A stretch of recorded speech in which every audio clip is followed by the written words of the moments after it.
Welcome to Market Movers. I'm your host, Trader Prad. This is the beautiful Miss V. Wow, Hey we're both in the blue today. guys, yes sir, blue is a new green. Guys, thank you so much for joining us today. Please, as usual, be active on the chat, ask us anything, and don't forget to like this video. Your support means so much to us. Prad, how's your day going? You were screaming in here. Yeah, my day's pretty good today. Actually, one of my best days in a while. So very happy Awesome. with the trading today, with the market Let's go with opportunities Prad, overall. go. How about yourself, Miss V? I have a very negative day. Tesla destroyed me, but that happens. Interesting day. Yeah, So a lot interesting of day to say the least. right, a lot of things happening. So why don't we dive into For the sure. market movers? My best trade of the day, obviously, you guys saw Neil and Sean talk about it. I saw this 85 level. Well, it was thick. That 85 level was thick. And honestly, I'll start off with how I traded Rivian yesterday right off the open. And I forgot about Rivian today. It wasn't even on my blotter. What I was more focused on off the opening drive was Baba, because how I messed up my Baba long yesterday over here. I got in on the 118 breakout, and I got out 118.50, 118.60, and the stock was at 126 before I even knew about it. So based off of that move, I was like, okay, I'm not gonna let this happen again. There is a chance the stock goes to 130 today. I'm gonna take out the pre-market high / even dollar 125 breakout, and then I pretty much took the stock up to 128. The stock was really struggling to go above 128, and that was my answer to kick myself out of the trade. Very happy with how I traded today compared to yesterday. And then after hearing how Rivian got smacked to the downside, immediately asked Greg to give me some shorts over here. Paid for the shorts. Got on the 85 break as soon as 85 broke. Rode it to, I believe, around $80 or sorry $81.30, and then I got back short on the $80 break and got covered around 76.50 or so. What I wasn't thinking about, I don't know why. I guess being the bear that I have been on Rivian for so long, I wasn't thinking about the long scalp off the flash crash. So I had the order ready for a 75 break instead to go short, and instead, the professionals who've been doing this for a way longer than I have, Neil, Greg, I think even Sean, had a long off these bottoms all the way back to 82, 84, which was a trade that I missed out on, something that I have to put down in my notes for tonight. And look how crazy of a move that was. So Rivian over there, even though it was my number one stock today, always ways to improve on positions, always way to make more money off of other opportunities too, and that's where we're looking at. I will look for another short opportunity based on the way the market's moving right now, though. I think Nasdaq has a chance to go back to 16,000 before it comes down, I think, because we just took out the high day on the Nasdaq futures, and in my opinion, obviously 16,000 is really far out. We need a lot of buyers to come in, and especially with the negative sentiment we had in the market for almost this whole week. I'm not sure if we see 16,000, but I think, over the span of next week, we want to go see a test of 16,000 again on Nasdaq and come back to the downside. And here's your ES. What is ES looking like? Obviously, I don't know. I'm not really a futures trader, so I'm not someone who watches futures all day like Arun to know exactly where the levels are. So I would have to pull back a chart forward a little bit and back a little bit to find out the levels. But here's ES today, having a little bit of a struggle to go up above 4,700. So we'll see if spies can actually manage to go do that. Good morning, Prad and the beautiful Miss V. Ready to short and long on the market makers. Yes, sir. Let's do it, Captain Don.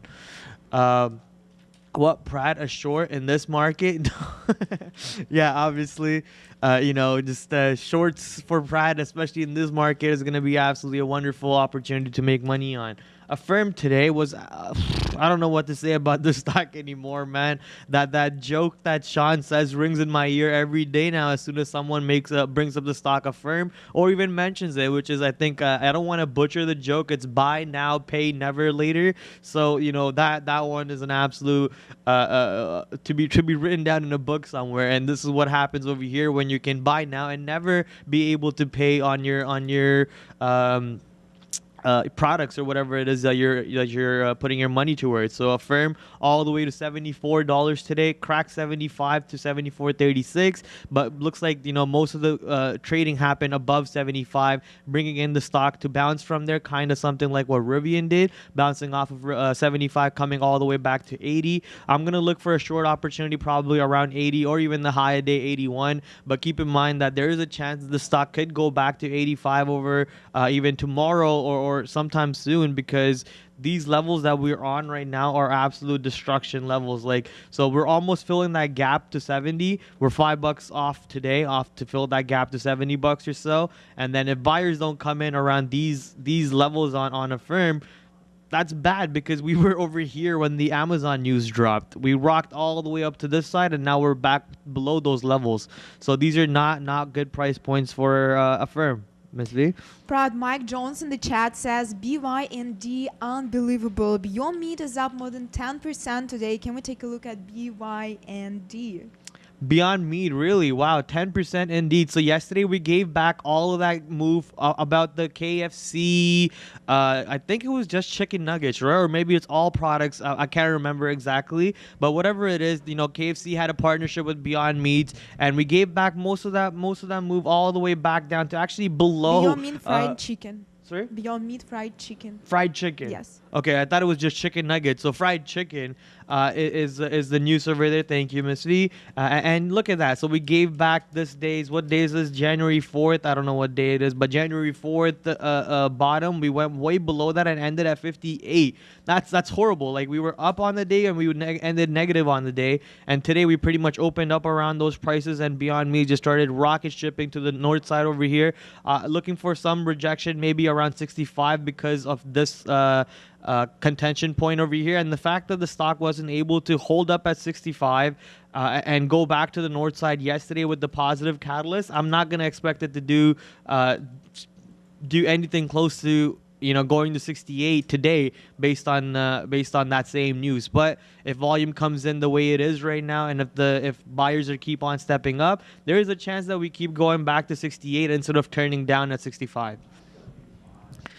BBBY, any opinion? So Bed Bath & Beyond, as I was talking about yesterday, if a positive earnings report came out, there is a chance that the stock could go all the way back to, if I believe,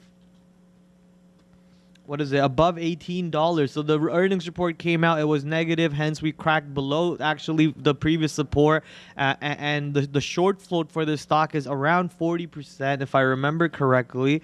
BBBY. Short floats around 47%. And if you also follow the boy himself on Twitter, let me pull up his Twitter real quick.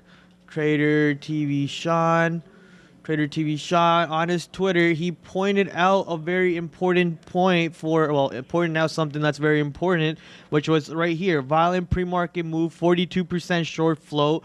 Could moon the name, basically shorts covering, could start giving the stock a little pop, and once that pop comes in, you could probably expect some those Redditors, the apes, to start jumping in along with this move over here. Also considering that this level at the bottom is a better entry price than the previous levels at 14, 15, 16. So all of these coming in to help the stock a little bit to go back to 7% on the north side, even though we were down yesterday and on SSR because of yesterday. So retracing most of that 10% move from yesterday, and also going much higher than that for a 7% move with 29 million shares traded. Currently trying to find support at 1435 or so.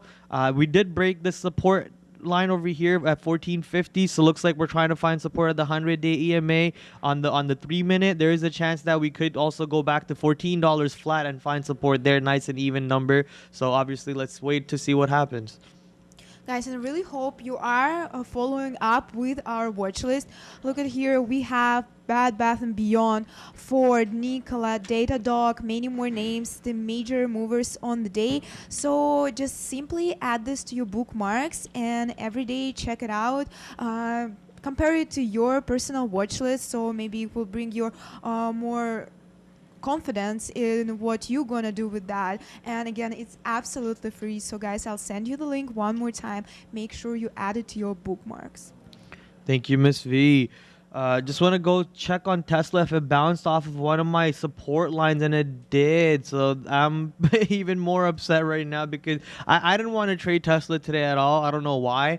I mean, I know why, because I've been struggling trading the stock a little bit, even though I have 3 days of not losing on it. I have about 15 days of losing straight on it, so I didn't want to touch the stock today.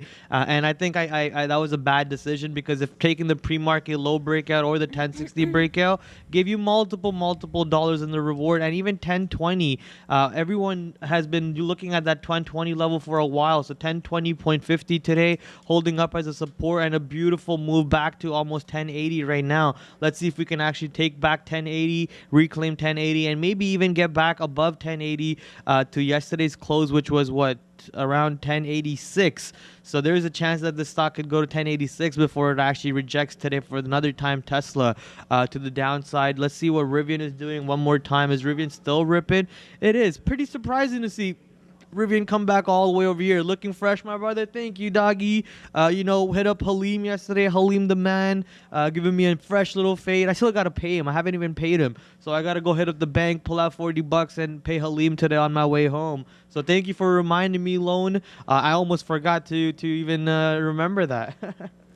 While we are on EV sector, guys, I noticed that here LAAA says Tesla was so easy to trade today as long as the Nasdaq is flat. Well, guys, for someone who was easy, for me, it is one of the most negatives day on Tesla today. Here at the top, I went long, stock went against me, my stop loss got into order, kicked me out of trade. Then when it again tested that 1084 level, I tried to get long again, and Tesla just crashed, and I got out at 1065. I tried to get out of my long and reverse, get into short trade, but I was kicked out. That's how the day is negative for me. I hope you guys all have a much better trading day in here.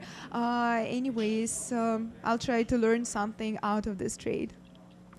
All right, so I think John Reinhardt just messaged a firm short question mark, I think, and I do like the idea, so I am gonna take that short over here with you. I'm not risking too much though. I'm risking about the high day break over here, which is around 82.35, so I'm short about 80, 81. We'll see. Obviously, giving it that far of a room. I don't even need to give it that high actually, because not much trading happened above 81.50, so pretty much giving it about 50, 60, 70 cents or so of risk. We'll see if the stock can break out of the high day over here, even though there is a wick above 81.50. Not much trading really happened above there, so I'm not giving the stock too much leeway. We'll see if it actually takes out these highs over here along with the market, because Nasdaq's still ripping, right? So your Nasdaq is now going to make another high a day, and SPYs are also trying to keep on ripping at the same time. So here we go for SPY on Amex. So your overall futures are trying to trend themselves to the high side a little bit after seeing multiple days of just getting smacked to the downside. So I'd urge people to be a little careful. Don't give stocks too much room on the short side, and stick to your stops, especially. Don't get burnt, because these are the times where the markets will retrace a little bit and then maybe turn back to the downside later on in the day. So that's my idea over there. FB for a short, let's go check out. Same idea over there too. You don't really want to be short in the stocks right now while the markets are looking to take out higher days, because some of these stocks, wow, Facebook, what the heck? Oh my goodness. Facebook is getting ready to go reclaim 340 right now. Maybe you could short 340 on Facebook or 342, but this is an insane move on Facebook today. I didn't even hear about Facebook all day until now, so pretty surprised about it. Yeah, I wouldn't be shorting this right now. No shot. Look at the move off the opening drive. Found support at the 100-day EMA, which was also the 50-day EMA. And then these are the 3-minute candles, right? These are not even 1 minute. 1, 2, 3, 4, 15 minutes in a row. We just saw green, and then a little bit of a red, and now we're just seeing more green. Look at the trend line that the stock is holding up into. Yeah, I don't want to be touching this short. You want to be careful. Wait for the volume to slow down a little bit. Wait for buyers to completely exhaust themselves, and then come in with the market short. So here we go. I think there is a chance that NQ actually goes to 16,000 today, but I'm not gonna say that 100% guarantee for that. If that happens, you don't want to be jumping in front of these longs over here trying to short them? Bradley Taylor on the chat is asking about my risk management, what I do in order to not be shut down. Well, Bradley, usually I calculate amount of shares I can take and how much money I allow myself to lose. From that point, how many shares I can take. And in here, as you can see, I had a stop loss. In my second trade, I didn't put a stop loss. That was my problem, and stock went down so fast that I was not even able to save myself. But stop loss is very important. I will remember that. Stop losses save lives. Stop losses do indeed save lives. Merch. Sorry? Merch. Merch? Stop losses save lives on a t-shirt. Yeah, put it on the shirt. Stop loss save lives. Affirm now 50 cents in the money, so it looks like that short is paying off, even though the market's not really trying to go down. So thank you, Affirm. 50 cents in the money right now. Let's see if we can take the stock back to VWAP or even one of these EMAs on the 3-minute. Going back to the stock that I had up here was AMD. So I wanted to see if one of these my favorite tech stocks are ripping along with it. AMD dipped down to 132 today.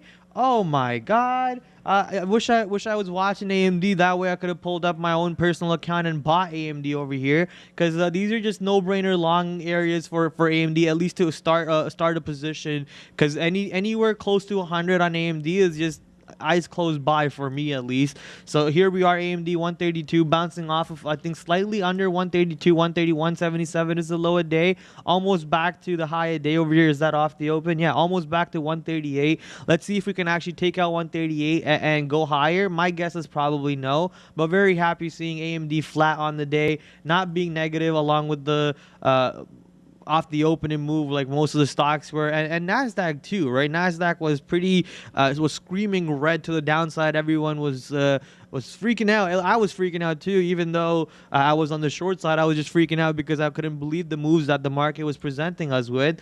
But here we are, almost back to flat, or we are back to flat on ES and way above flat on the NQ. Brad, I can see Marlon and Tyrone are talking about IMGN. It's up more than 7%. Immunogen biotechnology company. Can we take a look at that? 100%. IMGN is with currently 7% to the north side, 7.5 actually, with 1 million shares traded. High day 737, and we're currently at 733, 732. Volume kind of low for a $7 stock, right? So you want to see a lot more volume on this, especially, and probably why we're not seeing the stock rip the way that you would usually do some stocks like these. Let's go find out the flow on this. IMGN 186. Okay, so I'm guessing it's a biotech stock. So obviously today coming up over here with 7% move to the north. We'll see what yesterday's high was. We already reclaimed yesterday's high. What was this over here?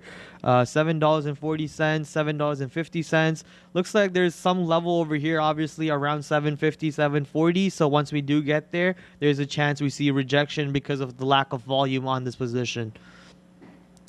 Going to quickly glance over to the market. So it looks like QQQs are not going to keep on ripping to the north side. We're seeing some rejection come in, actually. Affirm now 69 cents in the money. Let's go. Beautiful number. Gotta love seeing that number all the time. AMD also coming down, and I'm going to guess NVIDIA, Facebook are also coming down along with it. So for anyone who actually took that Facebook short, congratulations, because, it is paying you off, but that was a little scary in my opinion, at least. And you would 339.20 fill was a way better fill than taking a 338 fill. So 339.20 closer to 340. You're risking about 80 cents plus what just happened? Yeah, you're risking just 80 cents plus about the breakout of the 340, so maybe another 20-30 cents over there, a total dollar. And right now you're about to start making that money back as long as the market keeps on going lower and doesn't hold itself up over here. You also want to know keep an eye on the ES over here. If ES stops at VWAP, there's a chance that Facebook doesn't go too far to the downside. Go back to the other screen, you stupid chart. Thank you. Where are we going to? ES, QQQ, downtrend. Sup, Marlon? Yes, sir. I shorted Shop. Let's go check out Shopify. I'll pull it up on New York for you. So Shopify, you shorted at 11.94, 10 bucks in the money. Beauty. Nice short off the double top high over here. Now trying to see if the stock could come down along with the market. Kind of looking very similar to the QQQ market, if you ask me. You know, up, down, V-shaped retrieval all the way back to double top, and now giving you that nice move. Affirm kind of coming back to flat on my entry. We'll see if I don't think we'll have to worry too much about my Affirm, to be honest, so I don't even have to. I'm not even going to bother about this. BYND, let's go check out Beyond. Beyond is still ripping. So Beyond 65, I expected for a short at 65. It did give you a scalp of about almost $1. You got about 80 cents scalp over here on Beyond off that 65 level. Now we actually took out 65 level, about to go higher. Let's see how high can we go. Obviously, if 68 comes into play on Beyond, I'm gonna be very confused, because how do we give back the gain from yesterday and pretty much regain all of that today? So if we do come back over here, I will try that short this time, and then I will try to see if we can bring it back to 65 or so, and my guess is the stock trades between 68 and 65 for today, unless volume really picks up on this position and breaks out of 68, taking it to $70, at which point, if you remember Neil's tweet from yesterday, Beyond is supposed to get rejected around these levels right there. 71.30 is what I have over here as a line. SoFi keeps running, baby. SoFi 13 bucks? No, yo, what the? Okay, SoFi almost back to 14 bucks right now. I'm bleeding on my personal account. What in the? So SoFi over here for sure, kind of getting cracked to the downside. Today almost down 1%, but good to see SoFi finding support at 13, coming back to $14. These are your 52 weeks low. Once again, talking about Sean's tweets, here you go, nearing 52-week low. 1350 should rebound today long. It did dip a slightly below 1350, obviously, but holding up in front of 13 is still a good thing. Like I said, I have to cry about my own personal account. It's on absolute fire, but can't complain about it today, because SoFi did not go much further than 13 to the downside. So congratulations for anyone who is now building a position on SoFi, looking for a move back to 15 sometime this month, please, before I start crying. PFE spike. So PFE and BNTX actually had a positive catalyst for the morning. I want to see how that helped the stock. Did not help it at all. Actually, Pfizer got flushed to the downside, almost to yesterday's lows. Actually, yesterday closed, it found support around those areas, and now we're trying to see if we can get back to not yesterday, sorry, Tuesday's close. So now we're trying to see if we can get back to yesterday's close and actually break out above yesterday's close, or are we just going to get rejected from there? And BNTX, let's go check out what BNTX is looking like today. We are now long on VCRA. Let's go VCRA. Oh, they didn't give me my whole size. Okay, that's fine. Also do that. Oh, actually, wait. Just throwing out some orders over here and then remaking some other orders. Awesome. All right. I'm out. Be back in a few. Have fun, Marlon. See you soon, brother.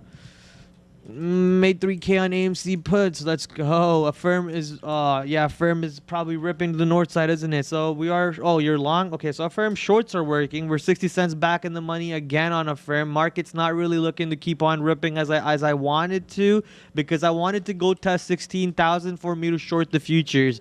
Without that, I'm not touching the futures. So I wanted to go short 16,000. That way I can ride it to the north side. Will be fun. I'm just throwing out more orders here. So let me just quickly do this. Awesome. So Affirm coming down. We can leave Affirm alone. MSFT. Where's Microsoft coming to? MSFT also coming to the downside along with the overall market, trying to find support in front of the VWAP. Let me just zoom in over here so you guys can only see today's charts. So these are the 3-minute candles. I'm back to the 3-minute candles for you guys. I wanna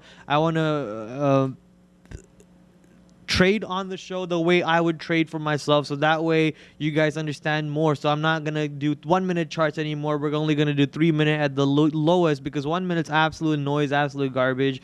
You know, forces me to kick myself out of my trades 90% of the time. So let's all improve together and just level up at the same time. So here we go. Affirm now back again out of the money. What is going on with this position? But get back into what stock were we looking at? Microsoft coming down over here. Beyond short. You're still looking at Beyond. So I did mention Beyond, like, you know, I want to short it around 68. Not anytime soon. You know, 65 scalp gave you 80 cents of a profit area. If you didn't take that 65 short scalp, then, you know, obviously I don't wanna take it right now at 66, maybe at 68 instead. But keep in mind the 66 level is rejecting right now, because that's where the stock opened at yesterday, and that's where rejection started coming in from yesterday. So you could either go here, you could either go there, or you could take it on the way down on the breakout of 64.20, 64.30. Trade with 50 tick chart. Is that each candle is what? How many? 50 minutes? 50 seconds? What is it? What does the 50 stands for? It's confused. Nvidia below the 50. Let's go check out Nvidia. Nvidia did go up to 285, or sorry, almost 285, 283.98 to 284, and then big rejection candles coming in with the overall market here. Sheesh. Now 78 cents money in the Affirm short. Can we take out 79 and go lower? I guess we did take out. Sorry, can we take out? Is that 79? Can we take out 80 and go lower? Which we did. And the question is, keep on dipping, baby. Market's taking to the downside. If market goes to VWAP, and by market I'm talking about QQQ, absolutely gonna love it. Prad, a lot of people talk about EAR this morning. Stock spiked to the upside in pre-market and at the open, but then got down a few dollars, still up 48% on the day. So let's take a look at EAR. Just give me a second. I just have to move this to that screen so I could see my blotter. Awesome. So EAR on NASDAQ up 48%. My gosh. Okay, so just ripping off looks like the yesterday's high $5. If you took the yesterday high breakout, I'm not sure if you would have been able to take it off the open, obviously, because the stock has you know, opened up way higher than that. So if you took the pre-market high breakout, sorry, not pre-market high, if you took the yesterday's high breakout in pre-market, I can't talk right now, that's pretty much the only entry I see, because the stock is giving back the gains from the open, trying to hold up at the 50-day EMA on the 3 minute. There is a chance we dip back to the 100-day EMA if this fails, so that's around $6.30. Looking for a volume spike to come in and push the stock back to VWAP or anywhere higher. But obviously we have seen this pattern play out multiple times. When stocks do this and give back their gains from pre-market, the push comes in around you know, 1 o'clock, 2 o'clock or so, with the volume spike taking it back to VWAP, but not really taking it above the high a day. So that's just the pattern that I'm used to noticing. We'll see if it's going to play out one more time in the exact same way or not. I was also looking at EAR for short opportunities, guys, if I wouldn't be shut down. Yo, Tesla.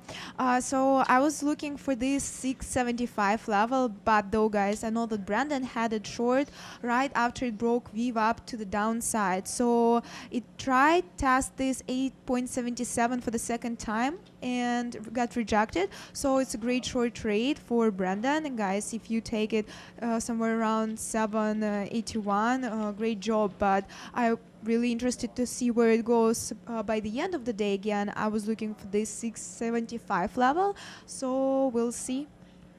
Thank you, Miss V. 675 for a short. Yeah. Okay, I can see why. So right now it's consolidating pretty hard in this range. So we'll see what happens. If it breaks down, obviously, either direction, we're going to need volume. So keep an eye on the volume candle bars. And once the volume candles come in for the breakout high or the breakout low, either direction is going to give you a nice trade with a beautiful risk to reward. Because if it breaks the range to the downside and you're long, get out. And if this breaks range to the high and you're short, get out. So beautiful risk to reward opportunities on either direction. I love that idea. So just gotta have your orders and stick to the plan. Is at the end of the day, as long as you stick to the plan, everything should be fine. Remember about stop losses. Stop losses, yeah. Prad, which books do you recommend for day trading? Currently, I'm rereading Reminiscence of a Stock Operator, but there's too many books, man, and all of them at the end of the day just repeat the same. They just regurgitate information from one and the other. So I think most of them learn from, Reminiscence of Stock Operator. We have a YouTube video about it where Neil, Sean, Brandon talk about their favorite books. It on the chat. Miss V already put it in the chat. This girl is too quick, yo. So click on that link, check out that video. That way, not only do we get an extra view on that video, but you guys get amazing information that actually I use, that I'm regurgitating from that video. So why not just go directly to the source yourself, which is our educational content curated daily, well, not daily, weekend. What? The educational every weekend. Yeah. Curated daily, or not curated weekly for you guys on the weekend. So make sure you guys go watch that. Prad got a question. You have new haircut? Yeah, I got a fade. Ooh la la. I got a fade. Fresh Prad. Are you going on a date? Yeah, with me, myself, and I in my own bedroom. That's sweet. That's the best. Go enjoy yourself. By the way, Jay is saying, you notice they never tell you how many shares they trade, guys, because it literally doesn't matter how many shares. It's like either 10, either 100. If you picked a right direction, it's going to be profitable for you. If it's wrong, it's going to be negative for you. So basically, it doesn't matter. Right? Yeah, exactly. The idea is, size is great. Having more size is fun, but at the end of the day, what really matters is your setup, and that's what we're trying to educate everyone over here, is how to take the right setups on your trades. For example, Rivian, it really doesn't matter if I took 10 shares or 100 shares or 1,000 shares, but what matters is how good of a setup was there. There was size on 85. That size was getting tested. When that size got taken out, I punched short on that. It doesn't matter if I'm 10 shares short. It doesn't matter if I'm 100 shares short. It's how beautiful of a setup was it, and did I capitalize on it? Because the next time I see the same setup again, I'm going to now take, instead of, if I took 50, next time maybe I take 70. Maybe next time I take 100. Maybe next time I take 120. Scaling up on your trading is what we're trying to educate people here, and set up and looking for reasons to take trades. If we're not trying to tell you to take 100 shares on every trade or take 10 shares on every trade, because it really doesn't matter. Just focus on the setups, and if the setup is good, you're good. Looking at a couple stocks here at the moment, market's coming back to the downside. Looks like, where am I typing? Hello, where am my mouse? SPY on AMAX. So SPY's coming down to the downside, back through VWAP right now, back negative on the day. And NASDAQ, we were actually positive on QQQ, man. We're about to be flat, almost back to negative on QQQ. So here we are, up, I think 0.6, 0.7 at one point. Now we're going to be negative 0.5, or sorry, almost flat to be negative. At firm, almost $1 in the money. I'm debating if I should take my profits here. Why not? I'll just take my profits here. You guys can hold on to a little bit more. We'll see how low can this one go. Obviously, VWAP is the technical target, but I'm happy collecting my profits over here, because these are... I'm $1 in the money, and I was risking about 50 cents. That's a 2-hour trade. I'll take it. Not all profits on a firm. I'm out. I'm out of there, baby. I'm out of there. I take 2-hour trades every time. As soon as I see a 2-hour trade, I'm out. This is how I trade. But everyone has their own setups. 77 indeed. VWAP 78, 77, very very possible. Have a few calls for Tesla at 11:50 expires tomorrow. Would you hold or sell and take the losses? You have a call for 11:50 on Tesla. So Tesla is at 10:50. You're looking at 11:50, which is way above, and it is possible, but at the end of the day, it comes to your risk management. If you think that you can better off put that risk that you just had on that call option, and booking the loss and putting that risk elsewhere to maybe recoup some of the profits, great. If not, then just leave it in there and just take the loss if the loss comes, or take the profit if the profit comes. The thing with options trading, the way I look at it, is your stop loss is already defined. So if I'm taking an options trade, then you know, I'm probably gonna stick to it for the whole length. And you know, obviously this is why I blew up my own account. My $1,000 account got blown up in the span of a month. So if I'm taking an options call, I'm sticking to it. Either it's gonna pay me or I lose my premium. That's just me. So, but I wouldn't suggest that mentality to anybody, because I blew up my first options account because of that. Never used an actual option stop loss, which I think people say should be around 20%. So obviously we day trade here. You got to find out those answers for yourself, where your risk is, where your reward is, and where your overall tolerance is for your trade. Frozen stream, no, it shouldn't be. It should, everything looks fine on our end. Just try refreshing it maybe. Affirm has been small downtrend. Affirm is, I'm happy with my long. You know, it gave me $1 in the share, and I was only risking about 50 cents. So that's a good 1 hour trade right there, 2 hour trade. Well, I can't do the math, so whatever. GNPX. Let's go check out GNPX. GNPX was kind of down on the day today. What was it yesterday? Also down yesterday. Also down that day. And it's not charts loading up. So this day over here was up. What was it? January 3rd. I think that was the Monday, right? So January 3rd, the Monday, the stock was up. And then we pretty much are giving back all of those gains ever since Monday. And these are the usual suspects. How it usually happens on these low float stocks. They get ripped up one time and they trap people above over here, above $3, above 250, and then they just completely flush it back down. Not sure if there's an actual catalyst that puts up this position up here, and if that catalyst is there, then we should find support on these down moves and find a way to jump right back above. So today GNPX down, it was at 3% at one point, but 2% right now, and SSR from yesterday. So that means you cannot short the stock by getting picked up, sorry, by smashing the bids. You can only get short by getting picked up on the offer. Prad is an honest G. Love this guy. Thank you, brother. I love you too, man. Maybe a little too much. Giggity giggity. All right. Why are you laughing? You know where giggity giggity's from? No. Okay. It's from Family Guy. Okay. I'm more of a Simpsons. Simpsons girl? Yeah. Okay. Yeah, I grew up on Family Guy, South Park, and American Dad, not Simpsons. I when I came to Canada, like, Simpsons was big. Yeah. But then, like, I wasn't watching it then. But then when I grew up and I was like, okay, time to watch some adult cartoon, and I was like, South Park, Family Guy. Okay. Those were my go-to. All right, giggity giggity, indeed. Where are we going to? What is your call on VCRA? Oh, it's just a buyout, my friend. The stock's getting bought out, and we're just going long on it until it stops paying me from going long. So the chart looks horrible. I can't really explain to you too much about it. You know, you have to do your own research on where the stock is getting bought out for, and if that deal is going to go through or not go through. A lot of variables over here. But honestly, these setups are not going to be good for most people unless you have a direct access market like we do. So that's why we don't talk about these setups, because it's useless for you guys. She laughed because... right, okay. Why do I smell something?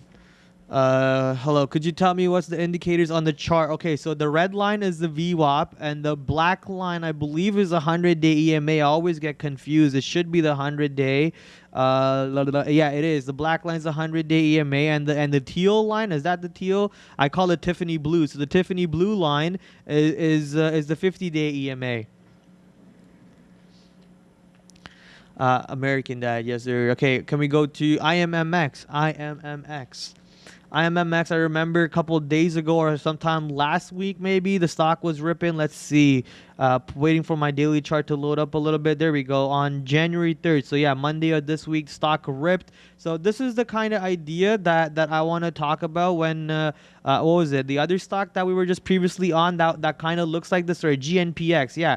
So GNPX ripped up here and then pretty much gave back most of it and is halfway through the January 3rd candle. But IMMX, we're actually holding up at the high of the January 3rd candle. So if the GNPX catalyst is actually something that's substantial and is supposed to bring the stock back up to the north side, then it should have done something close to what this stock is doing, which is IMMX, and hold up at the highs of the January 3rd candle instead of giving back most of it. So IMMX, I'm a little more bullish. Look for support at $6 and then a move back to $7 sometime around next week or so. Today a little gassed out, about to be on SSR, already on SSR, sorry, and now only down 9% with 3 million shares traded. So also illiquid too for a $6 stock, you know. How much did IMMX trade on January 3rd? I bet you was over 100 million shares. Let's quickly go check over here. IMMX. What is that? There we go. 148 million shares on January 3rd, and today we're doing like what, 3 million shares? That's President Sleeper. That's no trade over there at all to be made. Can you look at CHPT? CHPT. 5 million shares traded on CHPT. Where are we gonna go to? Bro, you love Rick and Morty? Oh, I love Rick and Morty. Trust me. Rick and Morty is one of my top 3 hands down. American Dad doesn't even come to my top 3. It goes South Park, Rick and Morty, Family Guy. That's the top 3 for me right there. Okay, CHPT. Where is CHPT gonna go to? 5 million shares traded. Currently, the high day was $18.27. I think that was off the opening drive. It was indeed. So it was not a pre-market high. Amazing. But after struggling to even take out yesterday's high closing range high, it was pretty obvious that the stock was going to go back to the downside all the way back to 17, where it found support, and now currently above VWAP. Where does it go to next is the question. Obviously, looking for the stock to maybe just go sideways a little bit for the rest of the day. Market's looking like they want to stay positive. They really want to fight to stay positive on the market. So if that's the case, then you don't really want to be fighting the stock to go back short. So Affirm over here, very happy taking my exit where I did. $1 in the money profit. Affirm's now almost back to this uptick. We'll see if this move in the market, SPYs are kind of gassed out at VWAP, which is good because that could give it a chance to start popping back to north side. And QQQs are also something similar. They did go to VWAP or close enough to VWAP, bouncing off the EMAs actually on the 3-minute and getting ready to go test the high day again. And if that's the case and Affirm's back over here along with the whole overall market, then if the market's getting ready to pump itself to the north side and take out the high day another time, then I think Affirm takes out the high day also and actually goes back to these $85 ranges. And then that's where you might see a rejection instead. So I'm not looking to short this bad boy again. Very happy with getting out where I did. And I think that was a good level read for me because I basically got out around yesterday's close. Yes, Miss V? Oh. Prad, I can see that a few people talk on the chat about Coca-Cola. It's down 0.30%. And there are actually some news on Coca-Cola today. Constellation brand enters agreement with Coca-Cola company to bring Fresca brand into beverage alcohol. So let's take a look at Enters agreement Coca-Cola to bring Fresca? Yes. Uh-oh, that's not good. Isn't Fresca the one where like crazy people drink or something? According to that movie, I forget what movie it was, but it was they were handing out Frescas to like all the cuckoo people. So that was a good movie though. I can't remember what movie it was. Damn. Oh well, whatever. I can't remember. But the news obviously was a good news over there. Looks fine for me. You know what I'm talking about? Yeah, they handed Frescas to all the cuckoo people. I don't know what movie it was. That was a good movie though. All right. You wanted me to Coca-Cola? Let's go check out Coca-Cola. Oh, it was Fargo. I think it was Fargo. No? The Boys. Oh, it was The Boys. The Boys. Yes, that was the good one. That was a good one. All right, it wasn't a movie, it was a TV show. All right, Coca-Cola over here. We're trying to see where it goes down to. I guess that news is obviously not helping Coca-Cola today a little bit. Look at the move yesterday, though. Monster move on Coca-Cola yesterday. Maybe someone knew about this news before today it dropped because, the stock didn't really move off that too much, and we pretty much moved yesterday. So priced in, maybe insider buying a little bit and not really moving off of that. So today, 6 million million shares, finding support at what, yesterday's? No, not yesterday's. So finding support around pre-market lows at $60.50 or so, and it tried to take out yesterday's high, did not do so successfully, and hence coming back to the downside. We'll see where the stock can reside today. I think from the way it's trading today and the lack of volume, we just go sideways action for a while. The Boys is a crazy show. Yeah, it was a good show. Good thing, man, you guys know the show. Like, you guys knew exactly what I was talking about. Good job, chat. Pat yourself on the back for anyone who got that right off the rip. Coca-Cola hit support at 60.58 and bounced. Yeah, 60.50, 60.58. Did go as low as 60.40 today, though. What, that 60.58, 60.50 looks like a good support level. We'll see where it goes to. Constellation's brand is what? CZA? I think it was something CZA or something. STZ. There we go. STZ. Constellation's brand. Let's go check out Constellation. See if this one's moving in any way. Can I get a chart? Oh, right. New York. Okay, so STZ also not looking good off that article over there. I don't know why both these. I mean, you know, bringing a new beverage into a new market should help both of them out. More money, more sales. Also means more manufacturing, more problems. But at the end of the day, you know, should give them more profit. So we'll see what happens over here. Constellation down 2.5% right now. That looks like that article's not helping it. Miss V? We've got a super chat from Shah. Miss Wee, can you please say booger one more time before the market crash? Booger, booger, booger. Oh, but actually I learned how to say burger. Yo! Now booger and burger is different. Yo, that was so good.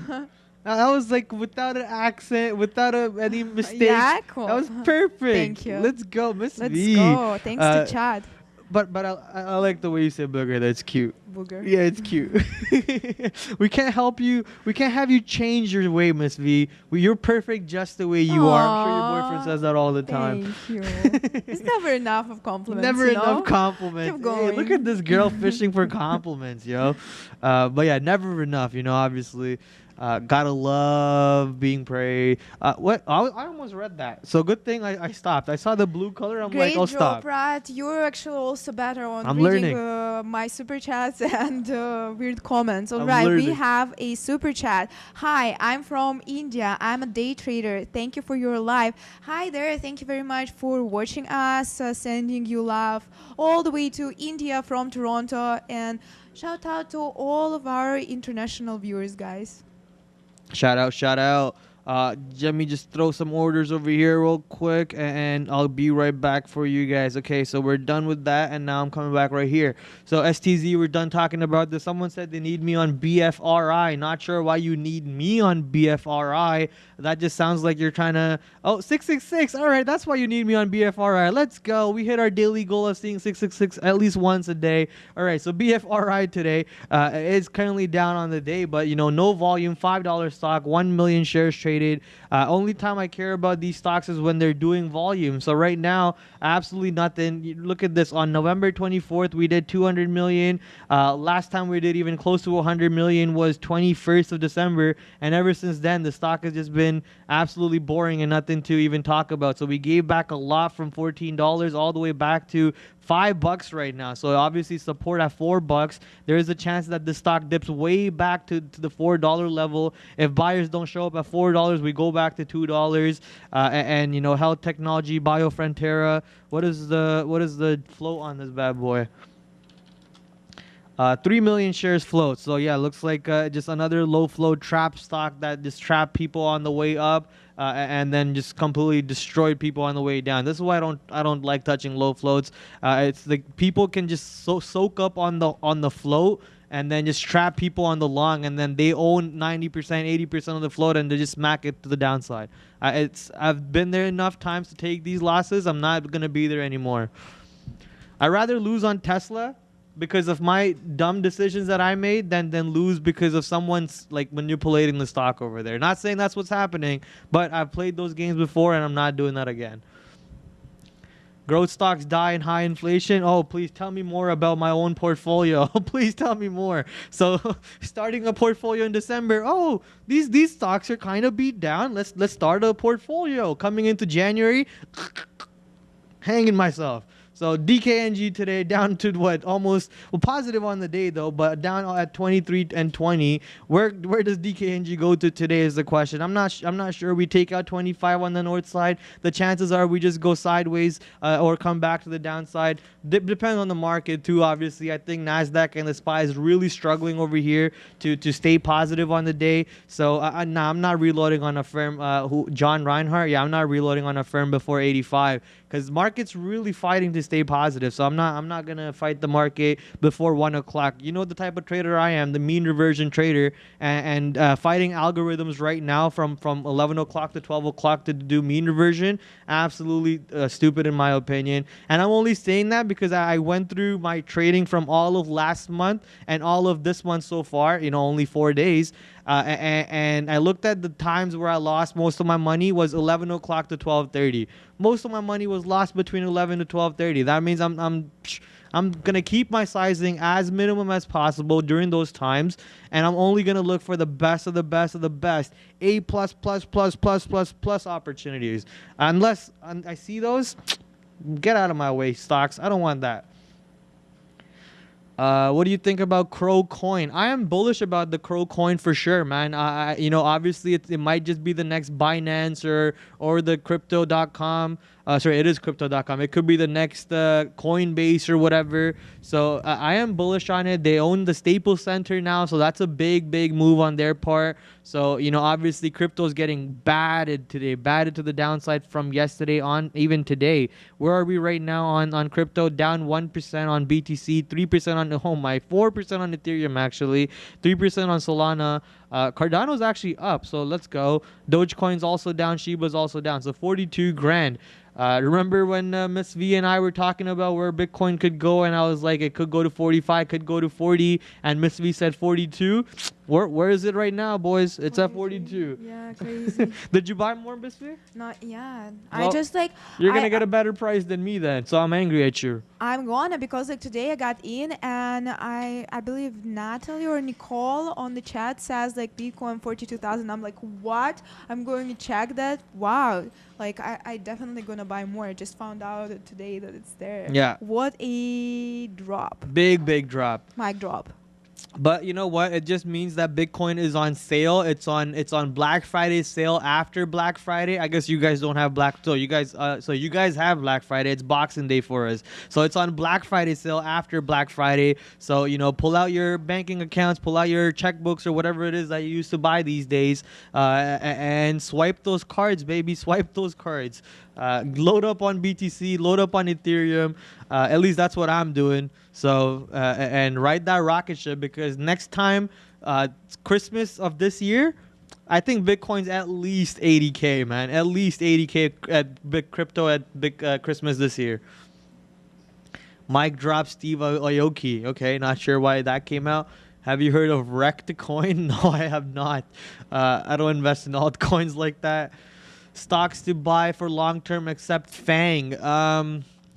Stocks to buy long term except FANG, especially in high inflation, interest rates going up periods, would be, you know, foods and stuff. Like, people are gonna spend money on food no matter what the cost is, because that's the normal thing. You need food to live. So I'd put money into Walmart's, Costco's, your retailers, especially wholesalers, because Costco is gonna be cheaper than your mom and pop retail store to buy food from. So I would much rather, I think more people are going to go to Costco because of that, and I'm more long biased on those stocks. Consumer staples, yeah, there you go. That's the word I'm looking for. Thank you, my friend, for helping me out. X gon' give it to you. I hope he doesn't. Don't do that, Prad. Nobody knows what BTC and the world government are going to do to regulate it. That's true. That's true. I mean, I already loaded the bag. I can't help it. I'm already in too deep like Macaw Fife, so I can't help it. Why Lucid going up? Any good news? If anyone got that in too deep like Macaw Fife reference, yo, props to you. All right, so why is Lucid ripping right now? Lucid on a monster tear from that 34 level. We did break 36 today. 36 was supposed to be a support for a long time. So, you know, holding up in pre-market at those levels, cracking below 36 all the way to 34 where we actually found support, and now managing to get back to 36 on that curl to the downside, finding support at 36, which is the pre-market low, gives it that boost to the north side, because Lucid obviously belongs in 36 to $40, and people's opinion is Lucid belongs even way higher than that. So on that note, we'll see where it goes to. Rivian is going higher. Let's go check out Rivian. Yeah, Rivian like holding real quick, in terms of that Lucid, all the EVs dropped today, and then kind of a V-shaped recovery happened. But there is no good news on Lucid, as I can see so far. CFRA lowers opinion on shares to hold from buy, cuts price target to $35 from $65 on Lucid. Okay, Lucid so doesn't care. Yeah, they cut the price target over there from 65 on Lucid to 35. So there's a chance then if that number of that analyst is 100% accurate, then Lucid probably doesn't go too far up to the north side and then just normalizes itself around 40 to 36 as we predicted. Rivian over here, not you know, I don't want to go short on any position right now. Like I said, markets are just ripping, man. They're so strong right now on this reversal pattern that I'm hands off a little bit. You know, I'll wait to see if Rivian does get back to 90. I'll try to short it. I'll be honest, I wanted to short 85. I wanted to short 85, but because of the way Rivian reclaimed from 70 to 80 and then got back above 80 and held on VWAP, I did not want to go short 85 anymore. So now we're going to actually wait till yesterday's low around $90. Also happens to be around the opening price, 91.88. We'll try to see if we can get short around there instead, because these stocks are on such a strong momentum drive to the north right now. So be careful. Prad, a few people talk about LGVN on the chat. It's down more than 14%, so maybe we can take a look at that name. I should have looked for longs, man. I'm pretty upset. I should have looked for longs, because these moves are so beauty of a free money right there. So whatever, we missed out on some opportunities there. I think Microsoft long or AMD long would have been something fruitful off VWAP maybe. We'll pull it back to see if it was. So LGVN, as Miss V just mentioned, breaking the pre-market low, somewhat happens to be close to the yesterday's low too, and all the way to the downside, 15% to the downside actually, putting the stock on SSR. Obviously you guys know what that means. You cannot short the stock, you can only get picked up on. Holy, the stock just popped, so let me just get out of here. Let me just get out of my whole bag on that one. So this one just give me a nice pop. Thank you. And there you go. This is what the chart looks like if you're wondering. Just getting long, getting out. It says short. I did go short actually, so never mind. I thought it was a mistake, and then I got stopped out on the little short over here. Came back down instantly as planned, and then we're just going long. Like I said, once again, though, can't really talk about it too much because it's not gonna help you trade that stock. CRM is ripping now. CRM. That's Salesforce, right? Yeah. So CRM with 5 million shares traded. Where is Salesforce going? Salesforce with 2.4% to the north side. That's a big volume candle. I have to go check if that candle's even legit. CRM on the 3-minute. Yeah, probably not. 3-minute. Yeah, probably not. So ignore that dark pull candle, volume candle over here. The stock is, though, however, trying to go take out the high a day again. Let's see if we can break out of the current range high, which is around 233.20. And if we break out of that, then the chances are we go back to test high a day, which is 234/234.50, and keep on ripping. Obviously, Salesforce has been beat down quite a bit for the past few days.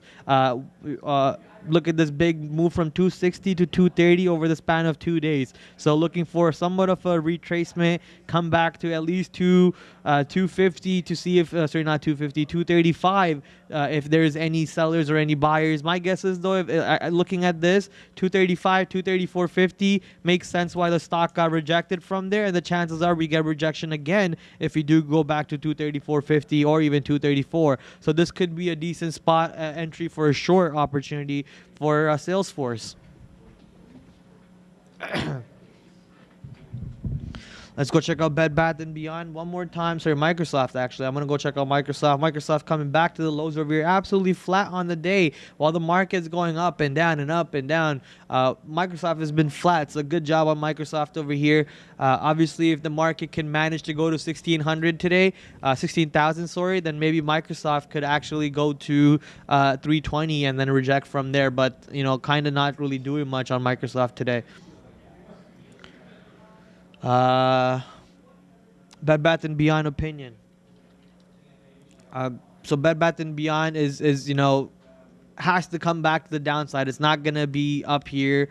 You know, eventually has to go back to, especially on the miss of earnings, we have to go back to the lower ranges over here on the dailies. So if you pull up the dailies, we are at the lower ranges, looking for a rejection around $15-16 if the stock does go there. So today we did drop. Oh, okay, so there we go. We did go to $15-16. Look at that consolidation for that 15 being a barrier, even though we did get a pop above 15 to go to 16.38, and then the rejection coming in at the same level. So coming downside right now, looking for the stock to reside maybe around $13 for the rest of the day. And if that gets taken out, obviously we're going to 12.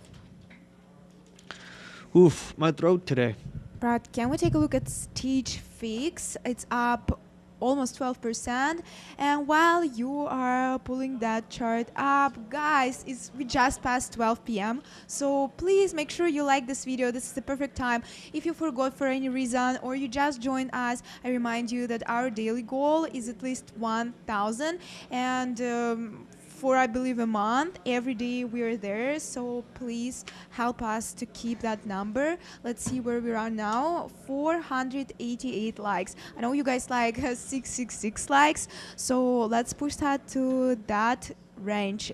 Please make sure you like this video and support the community. Likes are absolutely free. Halfway through our daily goal, within an hour, I'll take it. Let's go. I'll take it. Let's go. COVID check yourself, Prad. Nah, I'm Gucci, brother. I don't catch COVID. I'm immune to viruses overall. Trust me. I was doing express test yesterday for COVID. I heard all of you, not just you. All of these guys, and I was like, do I have to do it? And they're like, do you have symptoms? I'm like, no, not at all. I'm like, don't do it. Yeah. Don't do it. Yeah, no. You know, knock on wood, man. Fingers crossed, and honestly, I hope nothing bad happens to me in terms of healthy reasons. But living in India and being grown up in India has actually helped my immune system to the point where it is ridiculous. Like being around all that dirt, being around all the you know, even the food. It's not the best of the best water that they cook with. So being around all that, man, my immune system is like rock solid. I barely get sick. So watch me get sick tomorrow. So knock on wood. Lol, please don't get sick, please. But yeah, man, I've only been to the doctor like twice so far in my whole life. So that's something. Where we're going to Hood CNBC pump. Okay, we'll talk about SFix, right? Yeah, I'm on SFix right now. I just read a comment. Hood CNBC pump apparently. Robinhood ARK fund crash. Yeah, they're talking about the ARK fund right now. So Stitch Fix is what Miss V made me pull up from the chat. So Stitch Fix currently trying to see if we can take out the $20 level on the high side with 22222. So 2.222 million shares traded so far. Nice 222s.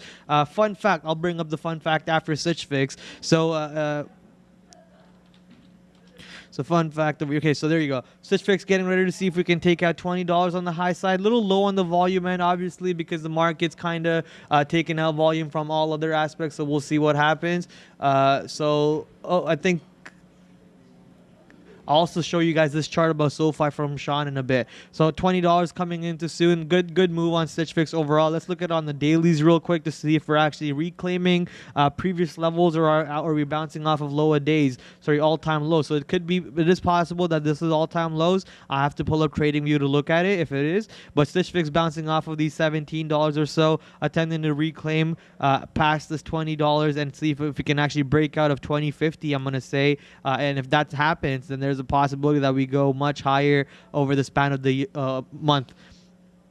So talking about close this, go to I just want a calendar, bro. Just give me the calendar.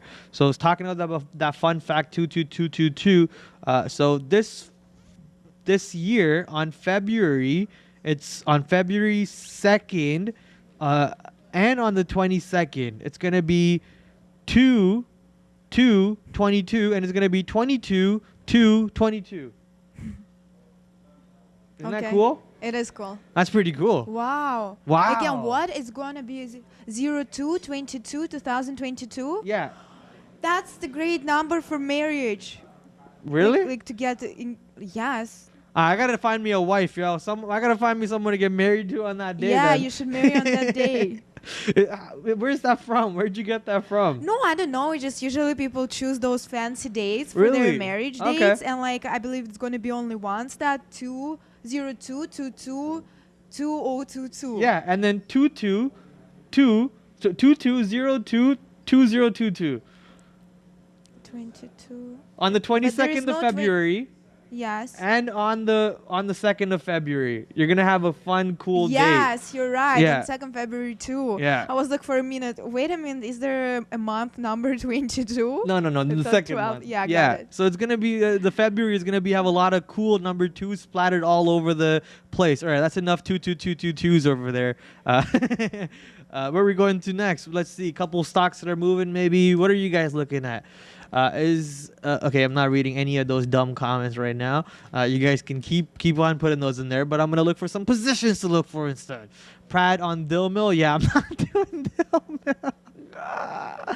Mill. Imagine though, me on Dill Mill. Oh god, it's like the Indian Tinder. It's basically Tinder for Indians. That's all it is. Okay. Are you there? Beyond, I've never been on any dating platform. I've been on Tinder for a while, but you know, that was like, nah, this is not for me. This is absolutely not for me.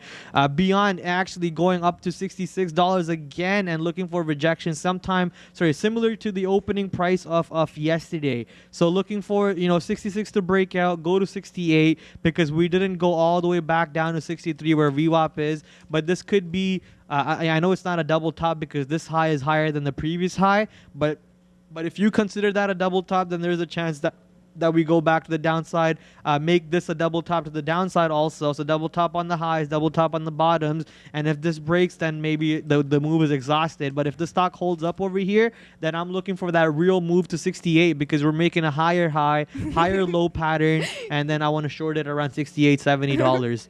What's up? I think it just got you. You remember you read the comment? Yeah. It was hidden comment. Yeah. It's funny actually. Yeah. 3 times in February. Really? What's the 3rd time in February? Huh? 3 times? Yeah, what's it? Oh, on the 20th also. 20. So 20/02/2022. Yeah. Okay. There's too many days on this in this February to get married on apparently. Let's go. I like pani puri. Oh, that's my favorite, bro. I eat that at least once a week at home. You know, my mom makes it with the whole masala and the water. I don't know what the pani, I guess, and everything. Ooh, my mouth's watering just thinking about it. Mom, if you're watching me, I want pani puri, please. I know you're on vacation, so please get to work. Love you. All right. Unfortunately, today we do not have that one. We have, guess what? Guess. What's that? For lunch, what do we have? Guess. Chicken. That's right. French roasted chicken with roasted sweet potatoes and vegetables. All right. Smell nice. Looks like everyone wants pani puri now. Well, you're welcome to come to my house, but I'll tell you what, man, you gotta deal with my mom. All right, she's not letting anyone through the doors right now, so you gotta deal with my mom on that side. I'm not dealing with her for you. All right.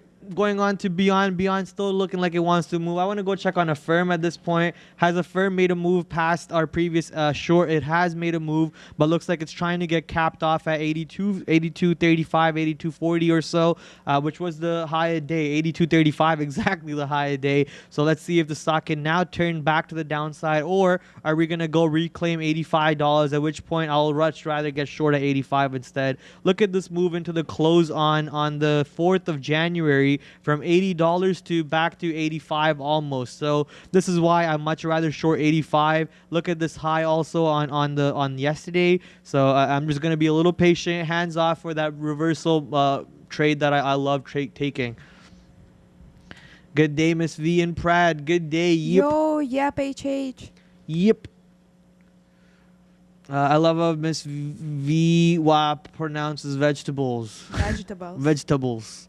I have a problem with V too. It's okay, Miss V. Shawarma samosa. I think you spelled samosa wrong, but I've never heard of a shawarma samosa. That sounds pretty cool. Maybe not. I don't know. I'm very picky when it comes to food. I need food to be in their original form, in the meaning that they have to look the exact way that the way it was intended to. Like, you can't put like butter chicken in a samosa and expect me to eat it. That's not something I do. Like, samosa's got to be the samosa way. Butter chicken's got to be the butter chicken way. Like, you can't just mix two things like that. Like the sushi burrito. Like that There doesn't is work. one. There is one. I can't do sushi burrito. Oops. Ha, chat. No, but by the way, I mean, there are some, Is might it good? If you like sushi in burritos, it might be good. I mean, I'm fine. But like, I remember I was telling you that the best poutine I tried was an Indian restaurant. So basically kind of poutine is not really Indian thing. Yeah. But they did it a little bit different. Yeah. Like in Indian style, spicy. They like, it was look not like poutine, but it was poutine. Okay. It was so good. Where's that from? Midtown. You know the place? I don't remember the Okay, name. I need you to find the place's name. We'll do Because it. I'll try it. I need you to do that for me now, Sure. Miss Vina. And Whenever I'm you like- get time. She's killing the keyboard. All right, where are we going to? UPST, please. UPST. All this food talk has me mouth watering right now. I know. All right, where are we going to? UPST down 0.5% today. Almost back to actually pre-market low.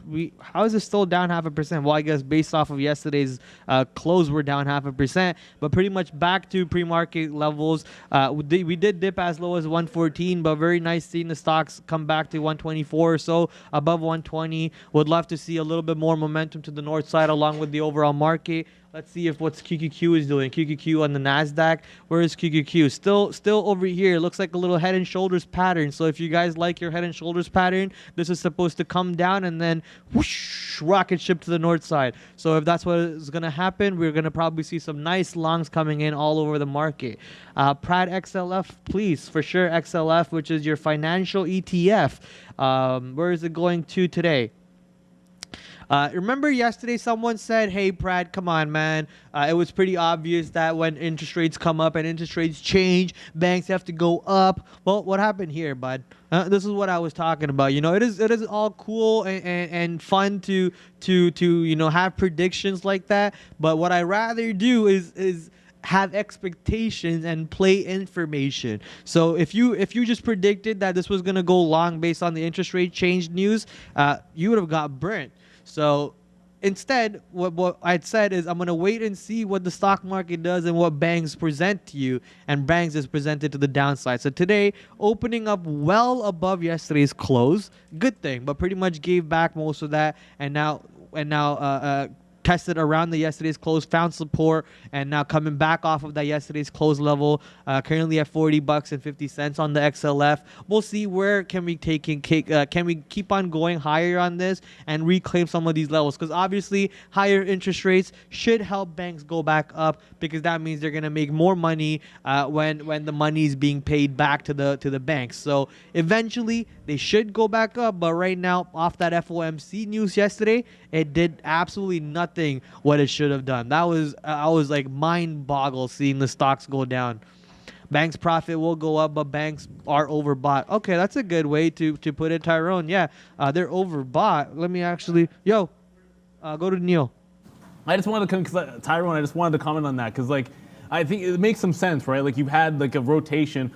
People were talking about like the taper in inflation and rate hikes in 3 this year. Like, a lot of that people were preparing for in the back half of last year. So if you looked at the run and the banks that they've been on, like barcoding on some of the tops, if you look at some of the consumer names there, like your Proctors, or like the run that they've been on to start the year, there's going to be some people that are like, okay, we can start booking some of that profit and start thinking about if there's going to be a rotation. I'm going to use the example of Procter because the chart's so much more clean. Like in December, this thing broke out at 150 and then went 10% in a month after basically just grinding to the upside. So, especially in some of those cyclical names, those defensive names, there's still profit to be had on some of them that people might start taking to begin the year. year.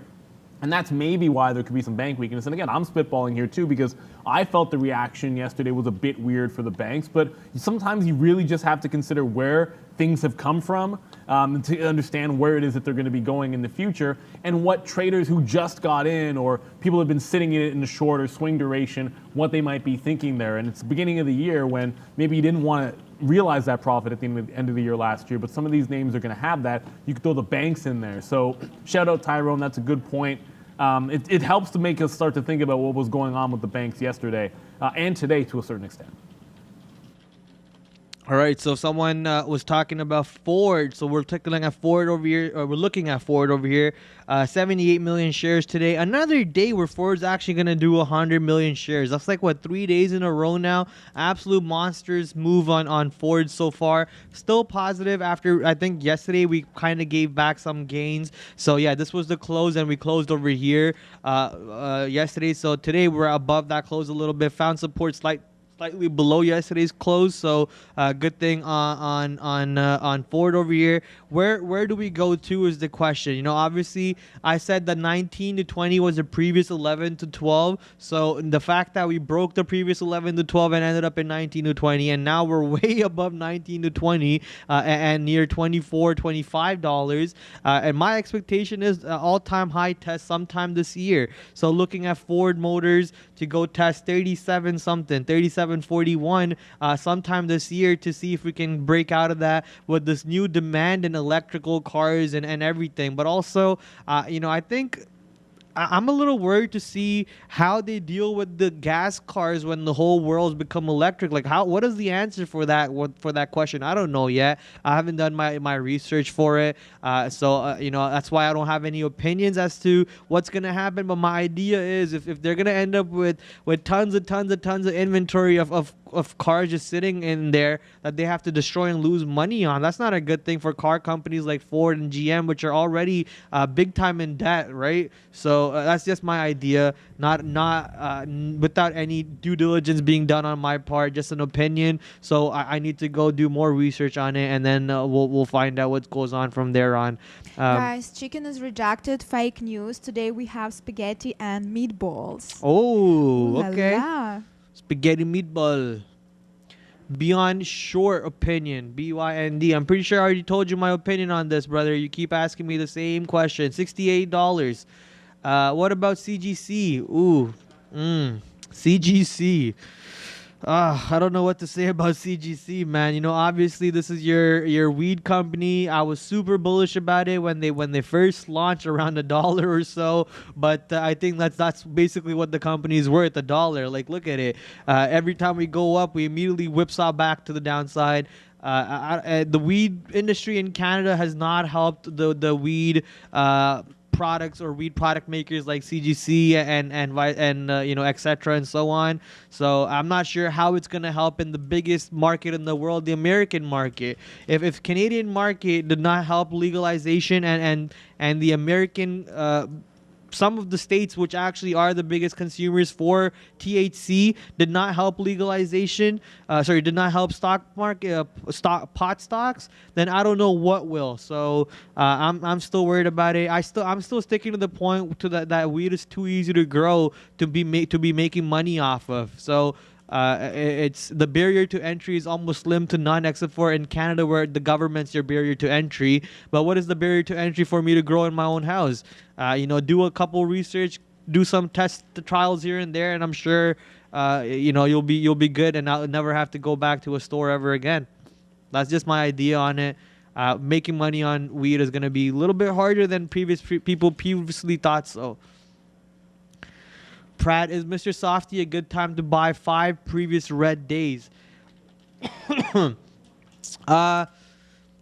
Obviously, you know, anytime these tech stocks get beaten down is a point for you to buy. But I am kind of tired of Microsoft in a way where, you know, I don't really see any new thing that comes out there that makes me say, oh, I want to go buy it right now. You know, back in the day, the Xboxes and everything were like, you know, something that always drew me. But now a new console comes out, I'm not interested about it. Though even if a new operating system comes out, I'm like, whatever. Like Windows 10 is great. So I don't know. For Microsoft, I am bullish about it in the long term because it's a great tech company and they come out with technology at all times, like Surface and everything. But even Surface, I wasn't care about it. You know, I wasn't too interested to buy a Surface. And because of that, I'd rather park my money in Apple than Microsoft. That's just me though. Because I think as soon as Apple comes out with anything, like what is it? Even that little tag that tells you where your keys are selling for about $30 or so, and they sell out. Even the cloth to clean your phone is selling for $19.99 and they sell out. Like that cloth you can buy on Amazon for $1.99 and you can buy a 5-pack on $1.99 from Amazon. But Apple's selling it for $19 and people line up across the border for the cloth. So, you know, I'm sure Microsoft selling a $19.99 cloth is getting sold maybe 1 or 2 times, but Apple cloth is getting sold 500 times. So that's the idea behind it. I'd rather park my money in Apple than Microsoft. Prad doesn't need hog. What? Okay, 3320. What do you guys? Your thoughts on Facebook? So Facebook did rip all the way to 340.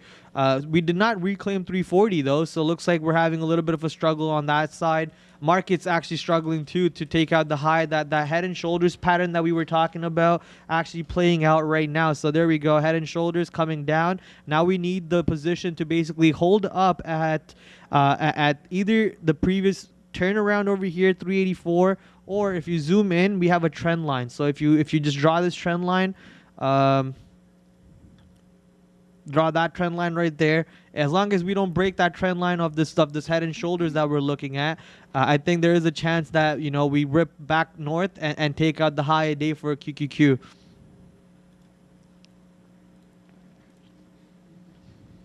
Tesla algo trading to start. I mean, Tesla algo trading starts at 8 o'clock if you ask me, but or even way earlier than that, to be honest. So, algo trading never stops, man. Only thing that stops is actual people trading it, you know?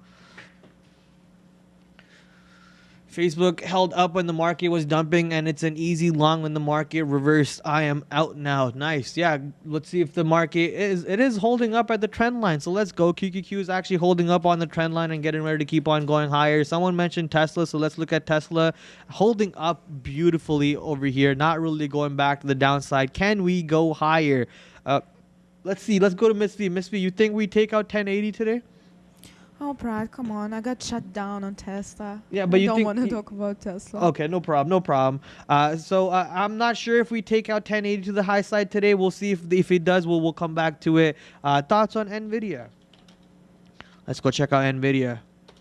NVIDIA coming back to the downside over here. Currently trying to find support at the 100-day EMA on the 3-minute. Can we keep on ripping is the question, to the downside or the high side. So currently up 1.3% while the market's kind of flat. You know, your SPYs and your NASDAQ is absolutely flat.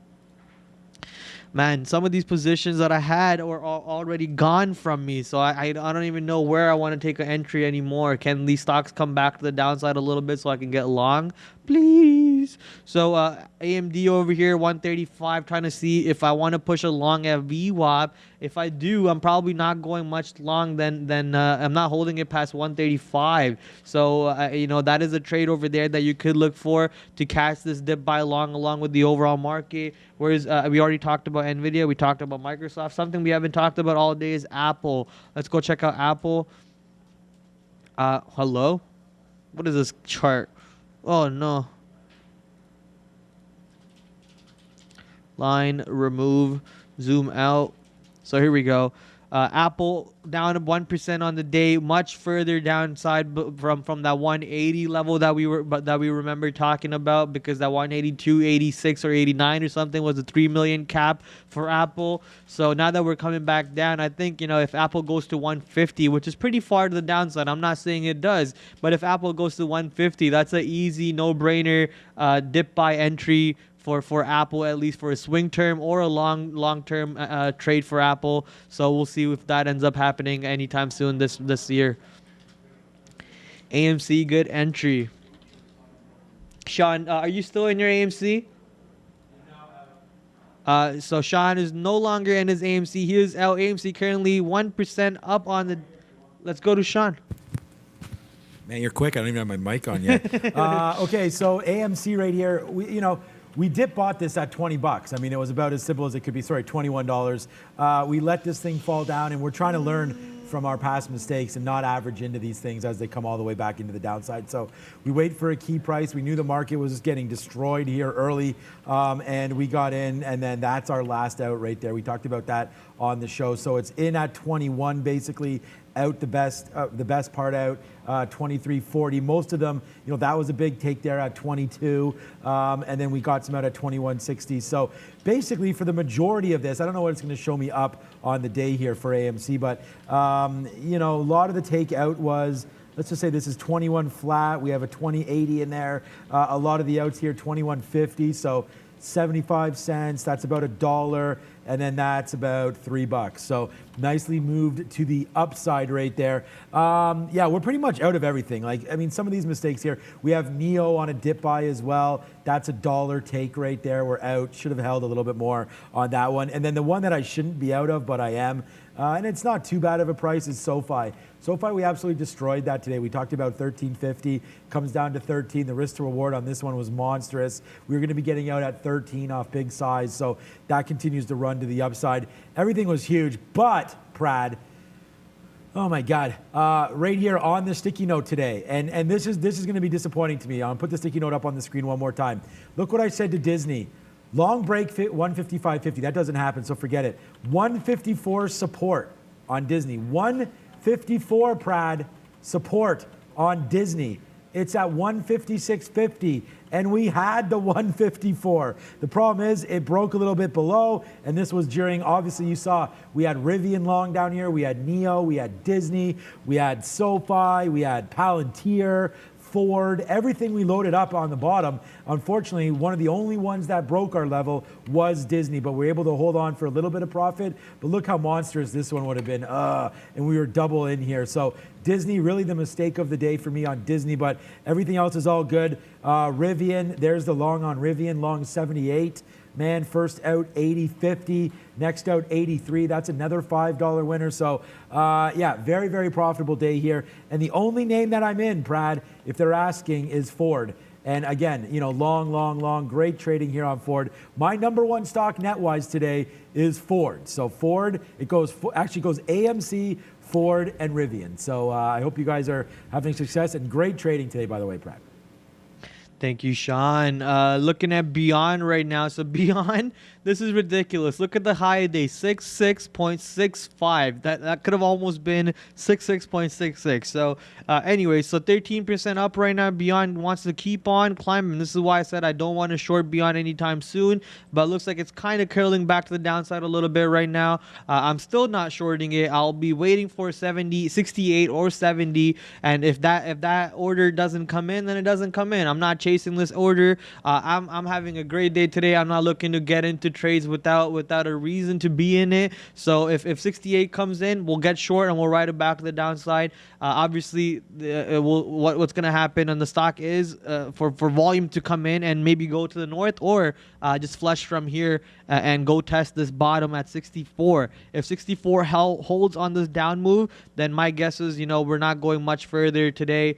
For actually VWAP is catching up to 64. It's not much below 64 actually. So my guess is at this point that we do go to 68 and this VWAP gets painted to 65, and then later on in the day from 70 or 68 we cast that down move to VWAP. So Beyond no longer is anywhere close to my entry actually. Sorry, that's what I'm trying to say. Right, coming back to the question from you to me, if I think Tesla can go back to 1080s today, well, definitely can. $20 move to the upside or other direction for Tesla, it's nothing. It can easily do this.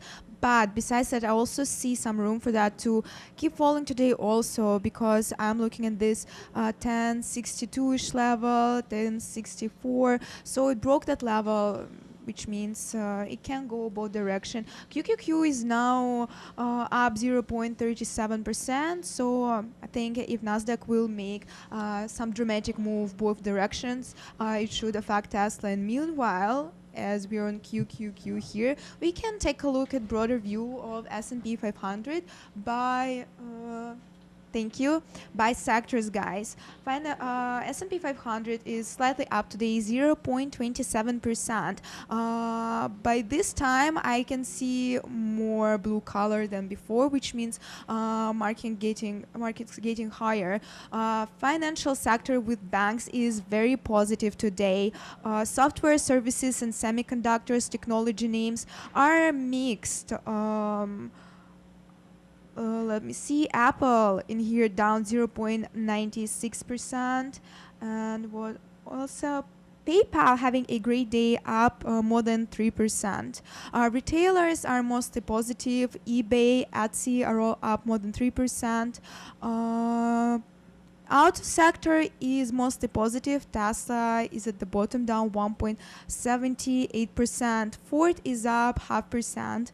Healthcare and pharmaceuticals are mixed, mostly positive. This HUM name, it's Humana, health insurance company, weights the sector to the downside, down more than 10% on the day, guys. What else interesting we can see in here? Energy sector is very positive today. Media and entertainment mostly positive. Facebook leading the sector to the upside, 4.5%, while Netflix is down 1.92%. Airlines, I believe, are mostly positive today, and cruise lines are slightly up. Let me find the industrials should be here. Anyways, guys, still a lot of positivity on the markets. I hope you are having a positive day. And Europe closed. Yes, Europe already closed. Let me double check for you. How did we finish on the Europe? But I believe Europe closed negative today. Okay. Oh, wrong time. I'm tying my pants up. All right, hold on. Give me a second. Oh, I didn't expect her to put it on me that quick. All right. Whoa, my phone almost dropped. Where are we going to? So Beyond, we already covered that. Beyond actually popped while I went to the washroom, so hence that's why I don't want to be touching this position anytime soon. Rivian is still looking healthy at these prices, man. Pretty much reclaiming half of that SSR bounce today, almost back to 86, 85 at the moment. Let's see how Rivian trades over here. Hence, I'm not taking that short anytime soon. Let's see if we can get back to 90 before I short the stock. I had to run. I'm kind of out of breath there. Okay, caught with the pants down. Yeah, Miss V caught me with the pants down. All right, buddy. Going to where's our watch list? Because our watch list was down today on the drive that we put it in, so I couldn't even put the watch list on my own computer. I just have to look at it manually. So GM, Ford, we talked about Ford. Let's go talk about GM. What is GM looking like today? Why am I typing GME? Such a force of habit to put the E at the end after GM. So GM over here today on New York, 11 million shares traded, down on the day, actually flat on the day, forget it. We did get a nice rip yesterday and the day before that, but at the end of the day, we gave back pretty much half of the January 4th move up north. And now flat on the day. It looks like we could just find support here for a couple of days or tomorrow, and then get a chance to go back to those highs over here, because that news that's Chevy Silverado or even the idea that they are going to get into the EV business along with Ford and everything is what we're looking for. Ford also. Bank of America increasing price target to 30 from 26. So there you go for Ford. They're just increasing more price targets. Walgreens had their earnings today. Datadog. Oh, I actually didn't look at Datadog all day. I wanted to go long on them Oh, come on. How can I forget about this? Yesterday, actually, into 4 o'clock, Brandon mentioned that Datadog had a partnership with Amazon. So I actually had a mental note that, that Datadog Amazon partnership could be something to keep your eyes on and maybe make a trade out of. But when I came in today, just completely forgot about it. Let's look at this position. So we did dip off the pre-market all the way up to 142 or so. And I don't really trade Datadog to know the levels on Datadog like that. So finding support at 142.35, getting a chance to get back into pre-market levels and basically hold at pre-market levels right now, well above yesterday's close. So that's good for Datadog. Let's see if the market has a really big green day. Will Datadog start moving to the north side, because that Amazon partnership has to be somewhat of a decent catalyst for the stock now to go to north. AT&T VZ towers are now the same 5G towers. Okay, Roku and chill sounds like a boring day. Who the heck says Roku and chill? If anyone ever says you want a Roku and chill woman, that's the guy you want to be scared of. That's probably the next Ted Bundy. Okay, like that. You should be careful of anyone who says you want a Roku and chill. Netflix and chill is kind of a scary thing in itself. But if a guy is asking you for a Roku and chill date, find the exit stage left right away, man. Okay, Datadog. I don't know. We already talked about Datadog. Where can we go to? Tesla. Talked about Tesla already. Any stocks that are moving, feel free to throw it at us. Girls like the Roku and chill. Miss V, do you like the Roku and chill or Netflix and chill? I don't have both, so I don't care, basically. You like the Instagram and chill? Movies and chill. Cinema, anything that's like entertainment. Restaurant and chill. Fair. GitLab, GTLB. I don't even want to look at this because I know I gave the call out for a long GTLB getting destroyed, yo. Ay. Okay, here we go. GitLab. This is supposed to be GitHub's #1 competitor. I think at one point Microsoft was about to buy them, or that Microsoft owns them already. I forget what the thing is. GitHub is owned by Microsoft, or GitLab is owned by Microsoft. I always get it confused, but I'm very bullish on this stock still at these levels. Today's volume still on the low end. The stock barely does 1 million shares, so still on the low end of the volume side. And I'm still bullish on it. This doesn't stop me because half of these programs that you're using these days in the world are either hosted on GitLab or GitHub. GitHub being the #1 repository for technology and for code, and then GitLab right up there, right next to it. Microsoft owns GitHub or GitLab. They own Git, but is that GitLab or GitHub? GitHub is Git, which I know because when you're typing the code, you're typing git fetch, git push. So I think it's GitHub. Thank you, Whitney. Thank you. You're the best. I love our viewers. Actually, viewers know me too good. They say YouTube and chill. Actually, literally most of the time I spend on YouTube. I watch like Russian interviews, some documentaries, different stuff on YouTube. So yeah, YouTube is my thing. YouTube is the #1. #1. While we are on YouTube, guys, YouTube has a super cool feature. You can give a like to a video you like, and I assume you like if you're still with us. Even if not really, you're with us just to laugh at us. Positive energy also. Please share your like with me. I almost broke this microphone again. We are now at 690 likes, which tells me that someone already was like number 666. Now let's push them to 888. It's a wonderful number also. Yes, guys, please like. Thank you, Miss V. So someone said Ford, I think. Let me just quickly scroll up. Port, I Pokemon and chill. Sir Port, Prad, I Pokemon and chill. Yo, sign me up for those dates. I'm down to Pokemon and chill. Someone mentioned Ford. Where's this Ford comment? Ford. There you go. Ford, take a look at Ford about to take out 24 on high volume. Thank you. So Ford about to take out 24 on a high volume indeed. Okay, good. Not.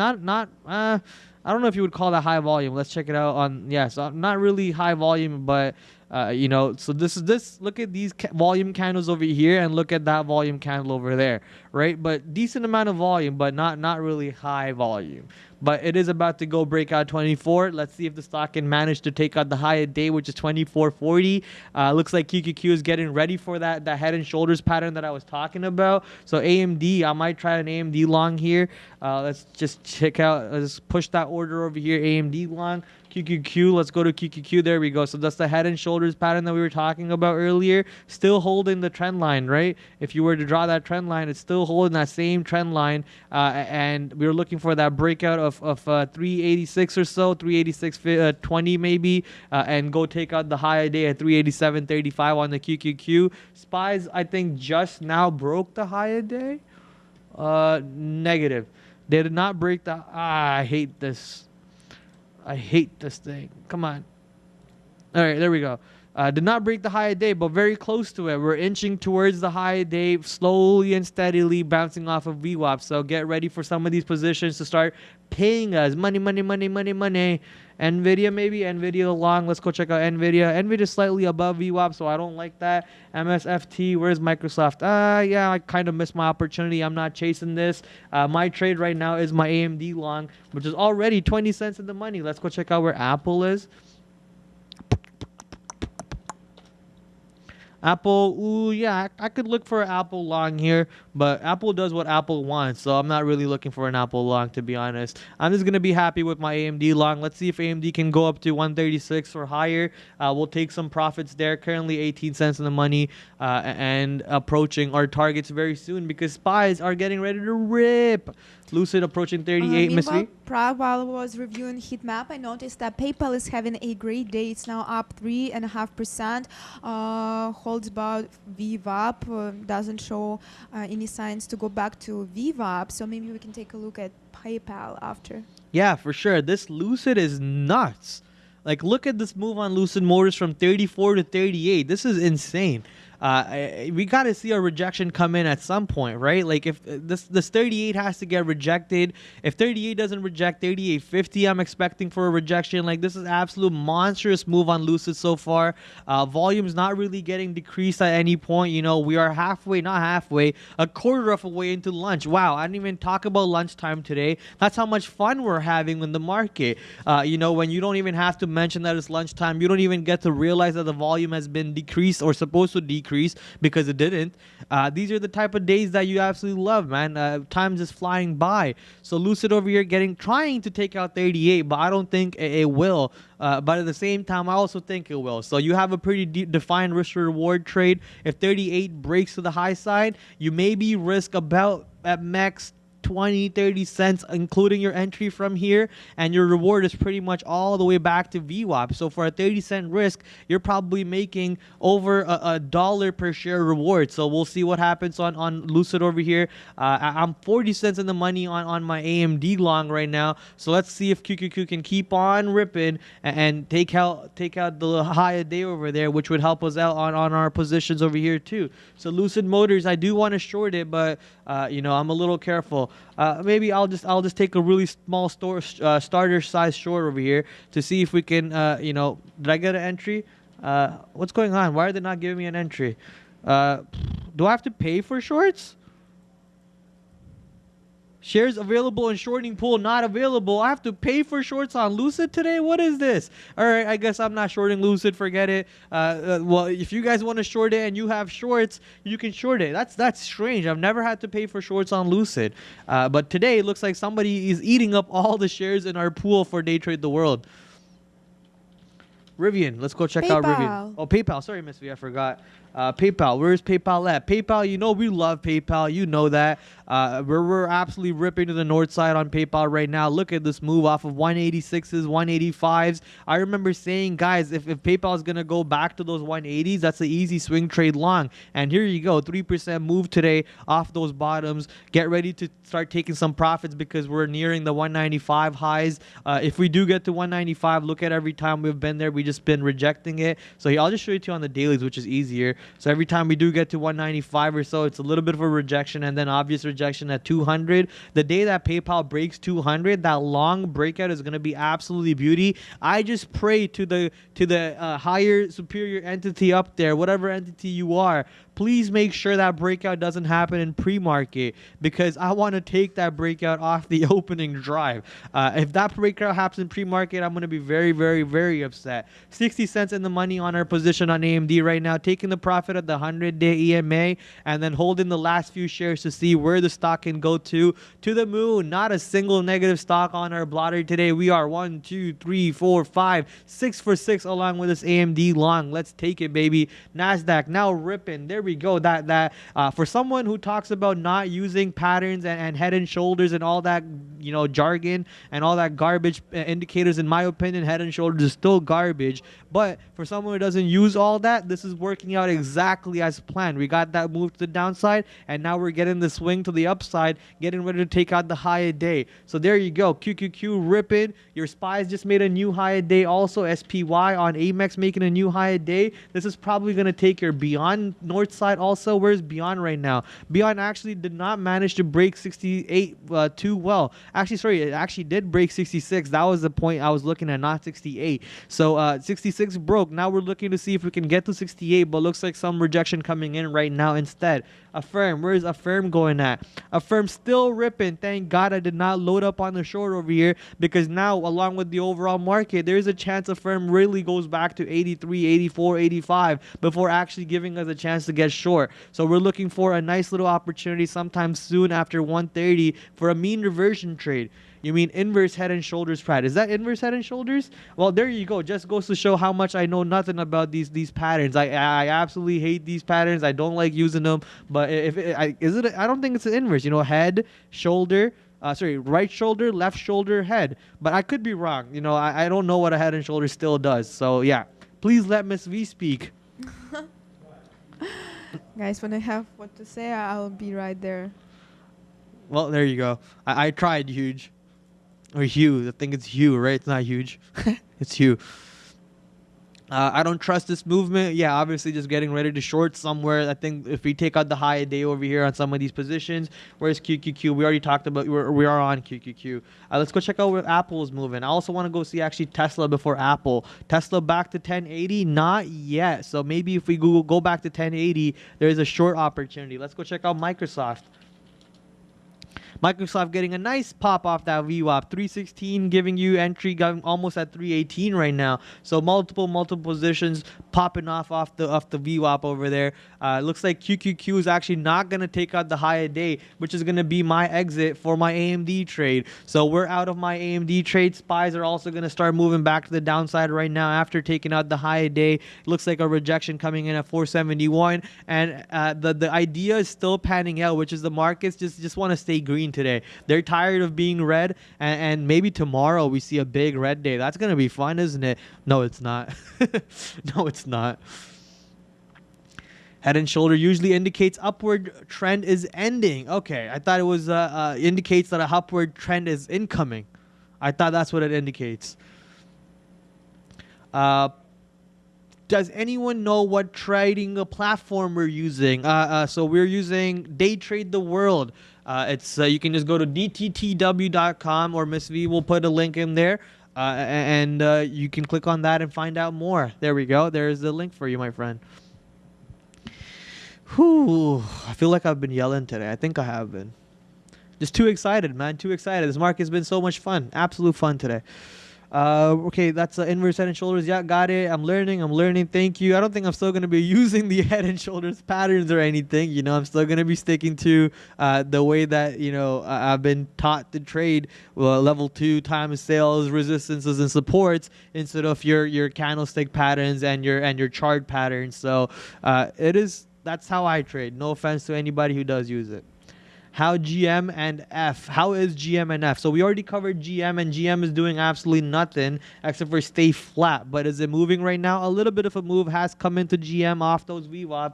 But where's Ford? Sheesh. Ford taking out 24 right now. North side, here we go. Can we take out the high day? So the high day is 24.43 right here. We're looking to see if we can take that out and keep on ripping. I don't know if we get to 25 today, because if we do, that's going to be insane. That's going to require a lot of buyers coming in for for the rest of the day today, and especially at the time of day that we are, and where the overall market is, which is the high of day. I'm expecting if people come back from lunch for them to look for shorts or mean reversions instead of look for longs. So not looking for any higher move on most of the market here, but anything is possible. Rivian going higher. Rivian is indeed. Are you laughing about anything is possible? That's AAPL, right? No, it's Kevin Garnett. Oh, he did it first? Yeah. Well, maybe Key and Peele. Okay, no, I'm taking it from. I don't know about the Key and Peele sketch. Yes, I'll look it up. Okay, Key and Peele, anything is possible sketch. Okay, so Rivian did manage to go much higher from that 85 level where I previously shorted. There was size on 85. That was getting tested, and then that's when I called it out to the morning show guys, Neil, Sean, and Brendan, that there was size. Watch for it, and then that size broke. We broke all the way to the downside, and now we're actually reclaiming that level. So once we reclaim that level, I'm not happy with this anymore. We were originally down, I think, 11% at a point, right? So if we do get back to 89, 90, I'll gladly short it again, but I think we're about to start turning down at any time on this stock. So on that note, let me just take a small tester trade over here. Oh yeah, I can't take out liquidity, so I have to wait on the offer to get short. Let's say if they give me a fill, instantly gave me a fill. We'll see if we can write it down. Where's my entry? 86.74. We're getting stopped out on the break of 87. What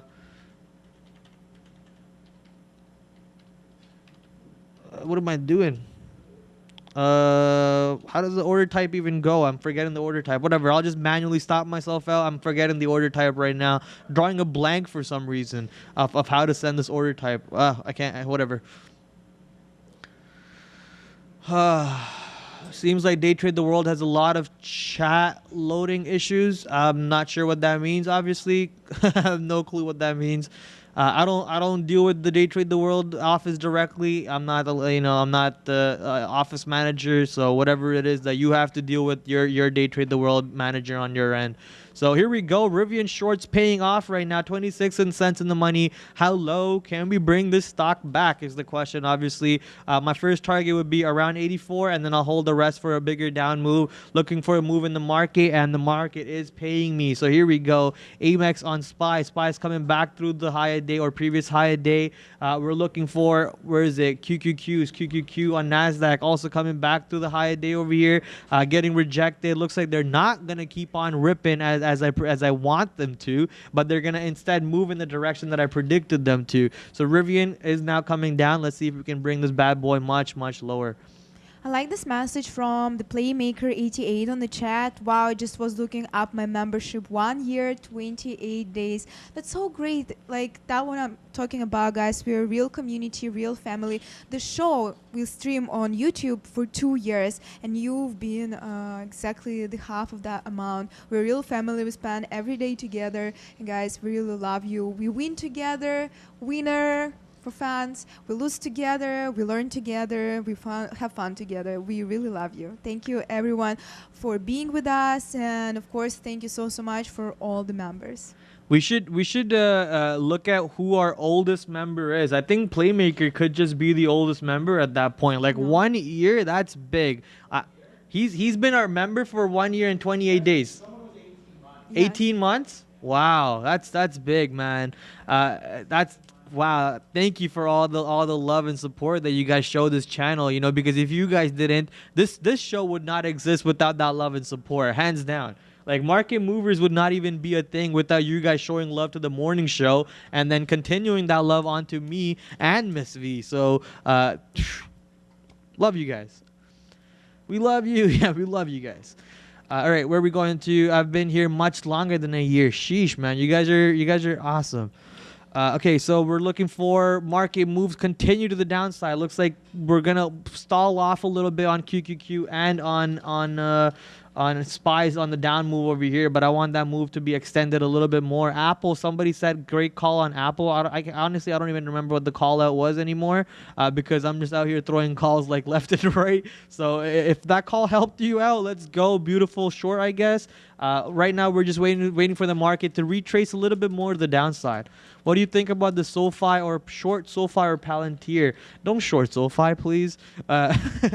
I like the idea. You know, the risk to reward is tight. If you get short 14 and you want to get out of the way of 14 breaks, obviously, and your reward is pretty much about 40 cents to the downside, and your risk is about 10 cents. So a 5-hour trade in a way, if you can make it out of that. But I personally, it's gonna be hard for me to short something that I just went long in my own account. And even Neil talked about this, right? Neil's mentioned this yesterday, how hard it is to short something that you're long on your own portfolio. So SoFi, I'm just going to be hands off on it. Same with that on Palantir. It's going to be hard for me to look for a short on Palantir. $16?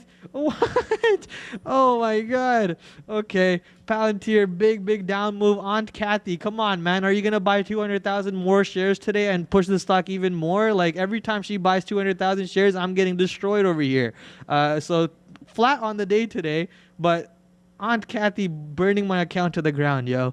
But same idea over here. I like the short. You have a defined risk to reward, but it's not something that I can pull in myself to make the trade out of. Waiting for volume to return for the next wave. Yes, sir. The next tidal wave. So we're looking at Rivian back again. Rivian now 55 cents in the money or so. Not really where I want to take profits yet, but you know it's not looking good. And it looks like the market could start bouncing over here and go test high a day one more time. In that case, I don't want to be holding this for too long, right? So just being a little extra cautious. I want the stock to start going much lower. Look at the volume. You know, volume dying off drastically. Lunchtime is coming to an end, so I would like volume to increase, man. Come on, let's take it back. Should buy 1 million shares today. Oh my God, my account's gonna burn if that's the case, bro. Please don't tell me that. My account's gonna literally burn if she does that. So I'm risking about 30-40 cents on the break of what am I risking? On the break of 87, right? Yeah, so 30-40 cents on the break of 87, and we're about 40 cents in the money. So I'm pretty much 0R. If I get another 40 cents in the money or so, I'll take my first profit target, which was around, you know, your 84, 85 bucks or so. So we'll see if we can get back to the down over here. BLNK, please. BLNK. I like how Miss V, all right, we already talked about that. ESSC, we'll pull up ESSC in a second. BLNK, currently $24 stock with 1.4 million shares traded. You know, it is down 2.5%. The stock has been on a decline for quite a bit now. So what is this? Ever since December 1st. And until now, we pretty much went from $40 to $24. Next question is, you know, obviously, where is the rejection point? Maybe $25. And where is the support? Around maybe $24 or so. And I'm seeing rejection come in at the 100-day EMA right now. So obviously, ooh-wee, Rivian, there we go. $1 in the money on Rivian. Let's take out a profit right there, and we'll hold the rest of it to the move to VWAP. I say I'm going to hold it to the move to VWAP, but you know me, paper hands Prad is probably going to close it at 84. And then realistically, rolling paper hands Prad is probably going to close it at 85. So let's see which Prad is going to come out on shows today. Is it paper hands or rolling paper hands or diamond hands? You'll find out in the next 10 to 15 minutes. GME hot boy summer hot. Let's go check out this GME. Holy moly, what? Wasn't the stock at 122 today? How are we 5% up? Holy, what is going on the market today, man? Okay, so GME, it looks like it did take out the high a day. I'm not counting the wick above what is it? Above 136. I'm only counting 136. So we did take out 136, and now we're actually gonna go trade a little bit higher. Looks like, but the weakness in the overall market could just bring the stock back to reality a little bit, you know. Paper rolling hands boy, cardboard boy. You guys are too good with these names. So looking for GME for opportunity to bring it back to VWAP a little bit, maybe 130 or so. But yeah, these apes are strong, man. Ape never give up, I guess, right? So 21 today on AMC, coming all the way back to 23, and look at that magnet to 23. A full V-shaped recovery. V-shaped recovery. Let's put your face on. V-shaped recovery and coming all the way back to 23 like a magnet and sticking to that price like sticky rice. Ooh, look at me rhyming right now. So we want this sticky icky 23 to start moving up and up and up and to 25 to 30 and to 40 eventually. We don't know if that's going to happen anytime this year. The MOAS is what everyone's looking for. So if that ends up happening, that is what it is. $1.50 in the money on Rivian now. Let's go. This Rivian short. What a time to cast that Rivian short. Perfectly timed on my part. Very happy with this entry over here. Obviously, Rivian, my #1 stock on the day today. Where's my unrealized plus net? Oh, okay. I'm almost close to making Rivian a certain price point. Not a price point, but a certain level of net where I'll be happy. I just need $4 more to make it that price point. So if the stock had come a little bit lower, give me $4 more in profit, I'll be happy. So we'll just hold on to it a little bit. Prad looks like Eminem. Oh, stop that. What broker is it? Day Trade the World is the firm that we trade, or the prop firm broker. Hey V Money V Bag. You gonna answer to Big Fish, Miss V? Absolutely, on the chat. PFE spike, UPST spike. PFE. Let's go check out what PFE is looking like today.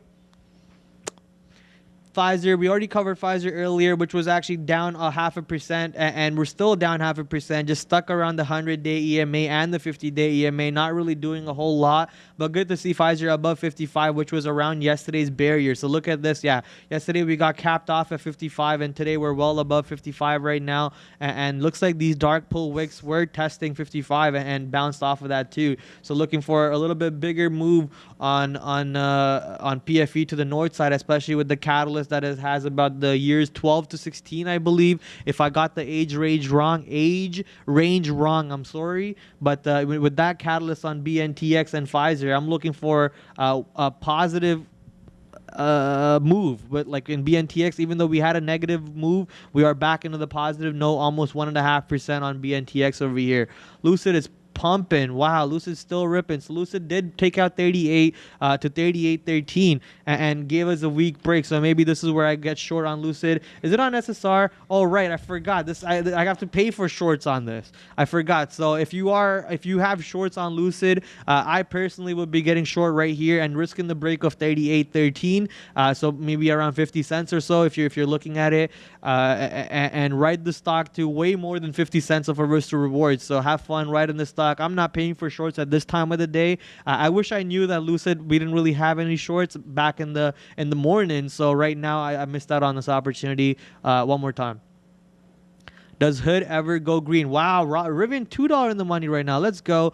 Paper hand Prad is really ready to pull out his short shares right here at 85. But I'm gonna hold on for a little bit longer. Let's actually throw an order at 83.99. I'll just throw an order at 84.01 flat and call it a day. Obviously the move to VWAP is the overall idea on the short for anyone who is looking for the trade. But I'm more than happy just realizing my 2R, 3R trades, because I am no longer looking for the big move trades. Like that's what I did all of December, and I got punished every day of December because stocks just started reversing in the direction that they were going into. So I'm no longer going to be the guy who's looking for that big move. A stock's going to give me 2R, 3R trades, I'm out of there. And if I can do that 50 times a day, and if I can win 60% off those 50 trades, that's a profitable strategy. That's a profitable trader. I'm going home with money in the bank. Show me what you got. Money in the bank. All right. Prad, are you single? Who's asking? Who's asking? PayPal. PayPal currently, what'd you just say? PayPal currently up 3%. Yeah. PayPal going, Rob, man, this guy is a certified clown.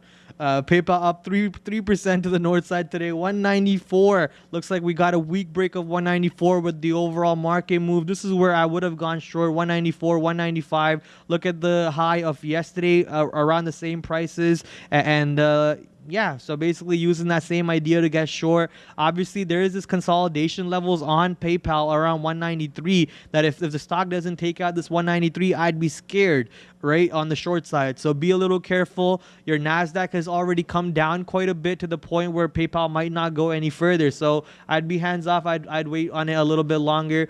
My Rivian is not going to go any much further. So 85 came back to 85. Looks like let me zoom in a little bit over here. We're going to sticky rice to 85 a little bit on the 50-day EMA. If that's the case, let's just paper hand it and get out of it. No, it looks like market's going to go a little bit more to the downside, so we're not going to paper hand it. We're just going to hold on to a little bit. Watch your shorts. Shorts. Yeah, I'm out. I'm gonna roll in paper it, dude. I'm out. I'm taking my money. That's a 2-hour trade. I'm outie. Swiggity. I'm outie. Why does it matter who's asking? It does matter who's asking. We are ignoring. Okay, yeah, that. What are your shots? That Workhorse. Ooh, someone's still trading Workhorse. Oh, actually, look at that. Rivian just had some orders got put onto, or was it PayPal maybe?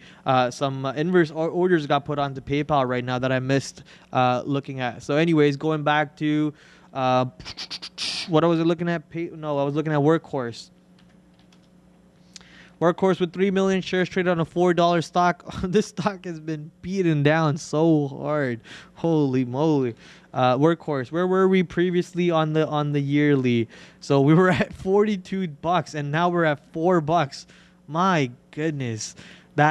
This candle, I remember watching this candle happen, man. This was absolutely that was a day and a half. Rivian greater to less than 37.75. You think Rivian is going to go to 37.75? My goodness. Okay. What do you think about MVIS falling knife? MVIS. Where is MVIS going to? Prad, I'm shorting Roblox. Can you take a look at it? For sure. MVIS currently down almost 10% on the day, which obviously puts the stock at SSR. Hot falling knife, you said. I'm not really seeing that. It looks like the falling knife action happened in pre-market, and now we're just trading sideways and not really doing anything exciting. So there's no trade over here, in my opinion, and absolutely no volume either. 5 million on a $4 stock does not excite me. Let's go to Roblox.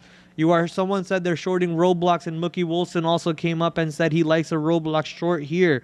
Let's see why. 92 happens to be the high a day, and we're slightly below 92. If you're short, you have to give it to the high a day. You have to. That's the way I trade, at least. Obviously, everyone has their own setup. So if I'm short here, I have to give it the high a day, and I don't want to risk any more than 50 cents on any trade for today. So because of that, I'm not taking the trade here. I'd rather wait to get to closer to 92, and then I can only risk 50 cents or so on the break of 92. So I'm not taking the trade, but do I like the short? I do like the short because Roblox has been obviously weak for so long now, ever since we got the article saying that their daily active users has dropped down drastically. So off of that news, I like the short, but not taking it. Preacher Prad, 5 million on a $4 stock does not excite me. Yeah. Prad, what's going on with crypto? You think these dips are over? I don't know what I think, but what I can tell you is I'm buying these dips. So if these dips keep on dipping even dipper, then I'm dipping into the ocean and probably never surfacing. So hopefully these dips stop dipping. That's my answer on that. I like these dips, and dips are great for people who are starting to invest right now. And if you are starting to invest, these dips should not matter to you. If you have already invested before this and these dips are coming in and you want to add it, then it should not matter to you. And if the dippity dips dip even more dips, then we're all dipping out of here then, we're dips. That's enough dips for today, right? What are your thoughts on Tata? Ooh, Tata Motors. Let's go check it out. Tata Motors. I can't pull it up, but I can maybe pull it up on the Indian Stock Exchange. Pretty sure there should be. They own Jaguar. That's all I have to say. I love Jaguar, Tata Motors. They own, I think, even Maruti and all those companies out there. Honestly, I don't even know what they own at this point. I like Tata. Overall, though, the high a day over here with 605 rupees and support at 439 rupees. Dippity dip do. TTM. I didn't even know they had it on New York. Ah, that's cool. I didn't even know they had an ATR. Okay. So TTM over here, let me pull it up on low on the volume, man. You know, 500,000 shares traded, $32. So low on the volume, man. Nothing really to be trading over here as a day trader. But if you are investing on TTM on New York, comparing it to Tata from India, Land Rover, Jaguar, and everything, you know, obviously you want to be watching that market and how the stock moves over there during their market hours and so on. Crocs. Crocs. Let's go check out what Crocs is looking like. We do remember seeing the stock at 150, if I remember correctly. CROX. So yeah, 150s or so is where we were trading it. Look at all the support lines that I have up here around those areas. So we pretty much gave back quite a bit from those levels. You know, what was it? Justin Bieber is part of the Croc family, and that gave it a big boost to Crocs. I personally still don't think that they're good looking shoes, but you know what I am seeing now, as I grow older, I'm like, it's like all right, it doesn't even matter to me. Like, it's like I see people wearing a Croc in the street, I'm like, who cares? But then there was a point one day I'm like, you wear Crocs in the street, you're a homeless person. So I'm coming to a point where it doesn't matter. Crocs or whatever, just another footwear. Who cares what they are? And they're comfy for people. If people are happy wearing it, more power to them. Today up 2.5%, sorry, almost 3%, and actually getting rejected slightly below 131, finding support at that a trend line looks like. So investing in Crocs could still be something to be researched about and to be looked about. So looking forward to doing that sometime this year. Where is Rivian going? Rivian did almost go to 84, so we're almost back to that 84 level. But Nasdaq and SPYs are pretty much holding their trend line and not ready to break out of their trend line. So if I show you, let me just draw this trend line for the Nasdaq over here, and then bring over my chart. So this trend line on the Nasdaq futures pretty much holding across that trend line, and hence. And this is where I should have gotten out of my Rivian short instead of previously getting out at 85. I would have gotten another 70 cents or so. But it is what it is. Not gonna cry about it too much. Nasdaq getting ready to see if we can retest the high of day one more time right now. Oh no. This chart just messed up, so let me just refix it. Awesome. So if I draw a trend line, maybe would it be around here, and then maybe another trend line like this? Hello, can I draw a trend line, please? Another trend line like this, perhaps. Nah.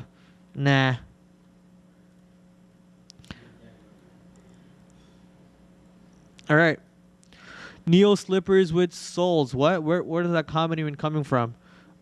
Who's saying the half man, half spirit? Look at year for the past year. Thoughts on fair price.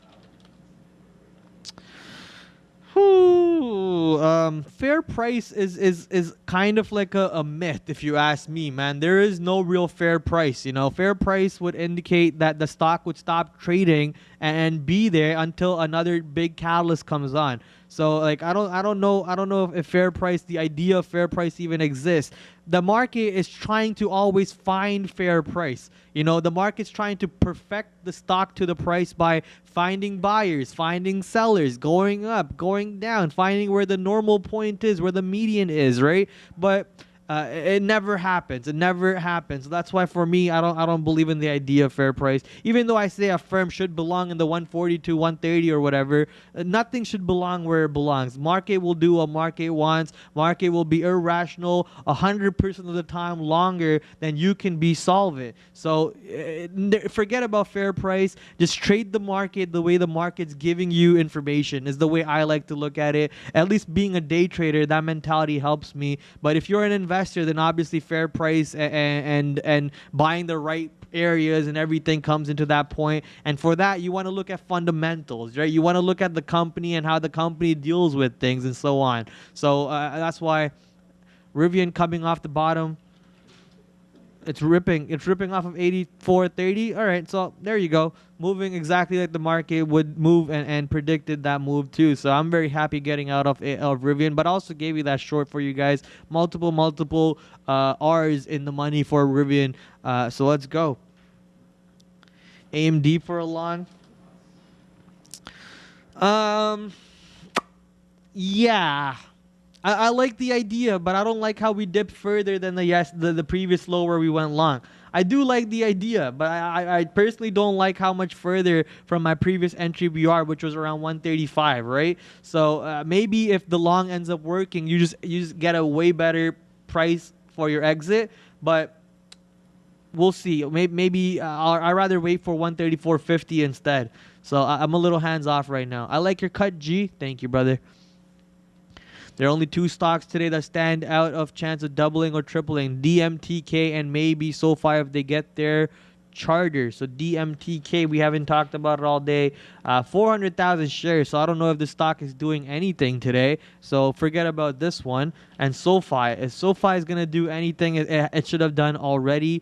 Actually, there's a chance we get a volume spike coming in the next few hours or so from 2 o'clock to 4 o'clock. And then if that comes in, maybe SoFi rips. But I don't think SoFi goes any too high today, man. Based on the negative sentiment that SoFi has and most growth stocks have, I don't think this one rips.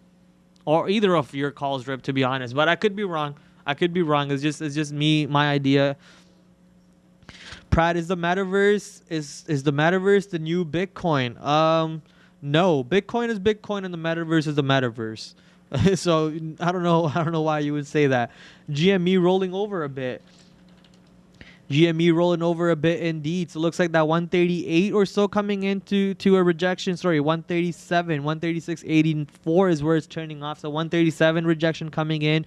Downside, we go a couple dollars in the downside right now. So GME, 2 million shares traded today. Let's go GME. Anytime GME is trading more than 1 million shares before lunchtime, we're happy about it. So today we're actually at 2 million right at the end of lunch.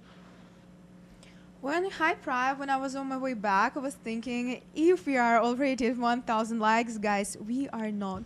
Please, if you didn't like this video, do it right now. Again, we need just 1,000 likes. We have 2,400 people watching, and each of you has a like button.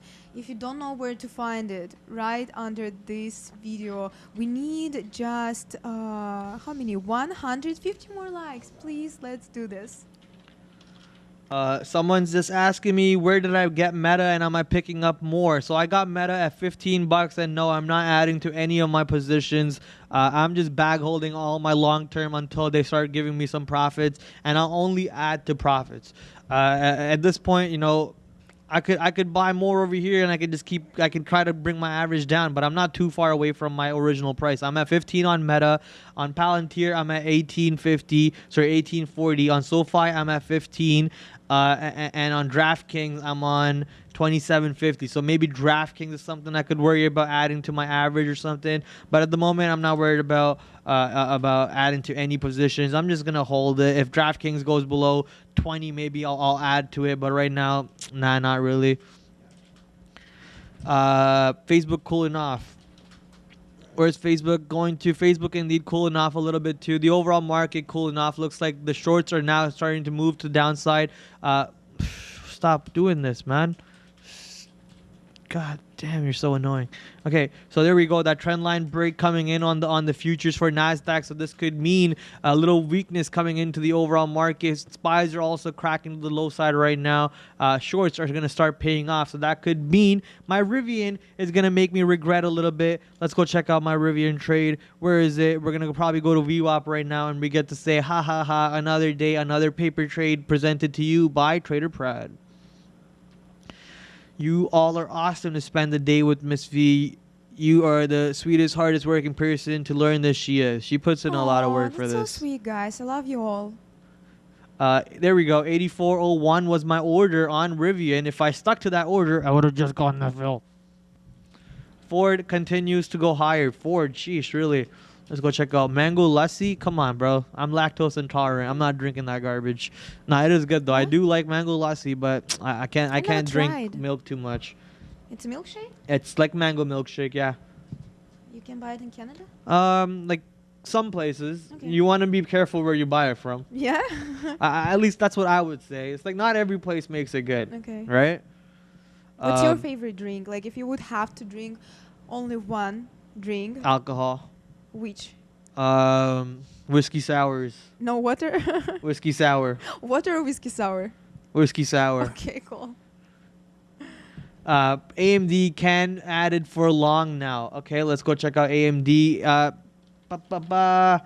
AMD, if you want to add for the long, obviously, yeah, but I think market weakness is going to come in a little bit. Market's really struggling to take out the high a day, but I think they're going to try to stay positive. SPYs did break out a high day and immediately came back to the downside, which is where we shorted. I am not liking any longs right now. I'm just going to be patiently waiting for 2 o'clock or so to see how market's going to behave around 2 o'clock to 2:30. So I'm not really making any longs right now. If I'm doing anything, I'm shorting stocks. So maybe Ford at these highs is something I'd look for short. But yeah, I don't like the AMD line. After my own heart, Crown and Coke. yeah. The best stock is where I can invest in the best stock that you can invest in right now. In my opinion, man, tech stocks, always tech stocks. Technology is forever the leader of this world. You have these banks and you have these consumer staples to put your money in high inflation periods, but tech is the supreme overlord of the market. Your only $3 trillion company in the world is Apple. And the one right after that is another tech company, and the one right after that is another tech company. So the future could be space, but right now the future is tech. And even if space is a thing, tech still is going to be the reason why space is a thing. So tech is the overall market in my mind. I would only buy tech related products and maybe AI related products. So C3 AI, your Datadog maybe based on the Amazon news or some of these banks on the lows or even PayPal at the lows that got beaten down so hard. That's where I would put my money in. But it really depends on you, bro. Buy companies that you like. Buy companies that you like to talk about. Don't go out buying a company that you hate just because somebody told you to, right? Absolutely, like invest in what you use yourself. Right? Exactly. Because if you use those products, there will be the reason those products will go up. Something that everyone likes and everyone uses. Yeah, exactly. I think I forget who. I don't know if it's Sean or Neil. Either way, the point is what Miss V just mentioned. Like, if I'm a gamer, buy Unity, buy maybe Activision. Yes. But I don't play Activision games, so I don't like Activision. But if Epic Games went live, I'd buy Epic Games. If Steam went public, I'd buy Steam. Maybe Uber is something I should be looking into investing because I take Uber every day. Absolutely, same here though. Starbucks. I'm just looking at the Starbucks chart, up 1%. But funny, guys, you know how much I love Starbucks, and yesterday was my first Starbucks coffee, like I believe in more than a month. Really? Yeah, because they started like to close all the location near to me, and I kind of stopped. I didn't know that. Yeah, they closed a lot of across Ontario, around 300 locations. So, and I'm like, okay, Starbucks. But yesterday I was enjoying so much Grande Blonde Roast and Like Venti Cup. permanently closed or because of COVID? Permanently. Short Like Starbucks? forever. Huh? Are you telling me to short Starbucks right now? No, it happened like half a year ago. I don't even know about Yes. that. Starbucks is pulling out of Canada, maybe, or it just could be franchisers closing their company. Who knows? Yeah, maybe. But that's pretty strange. I didn't see a single article. I didn't see anyone talking about it. That's the first time me hearing this. That's why. If it was something about gaming, you would see. Yeah. You see, and I'm into Starbucks, Yeah. and like I don't even have to see like the close location next to my home, the two closest location to our work. Like, and I go to Starbucks every day, right? Yeah. That's why like I noticed that, and I found the article. I'll show you. Yeah. So there we go, man. Yeah, if that's the case, then short Starbucks. But no, the idea is what we're trying to say too is invest in companies that you use every day. Like if you buy Dunkin' Donuts, then go buy Dunkin' Donuts stock. If you buy Apple products, go buy Apple stock. If you buy Google products, go buy Google stock, or buy both if you like technology in a nutshell. So that's the idea. Don't go buying Activision just because some guy on the internet said he likes Call of Duty. That doesn't make sense. If you actually play Call of Duty and if you think Call of Duty has a bright future, then buy Activision. But don't just go because some guy on the internet said so. And here the article, I mean, it's January 13, 2021, exactly a year ago. And they closed 300 locations, not in Ontario, sorry, in Canada. Looks like all of those are where I'm hanging out. They're like, where's Miss V located? Right. Ban all those stores. But thank you, Starbucks. It saved me money somehow, you know? That's good. That's good. That forced you to not drink coffee for a while.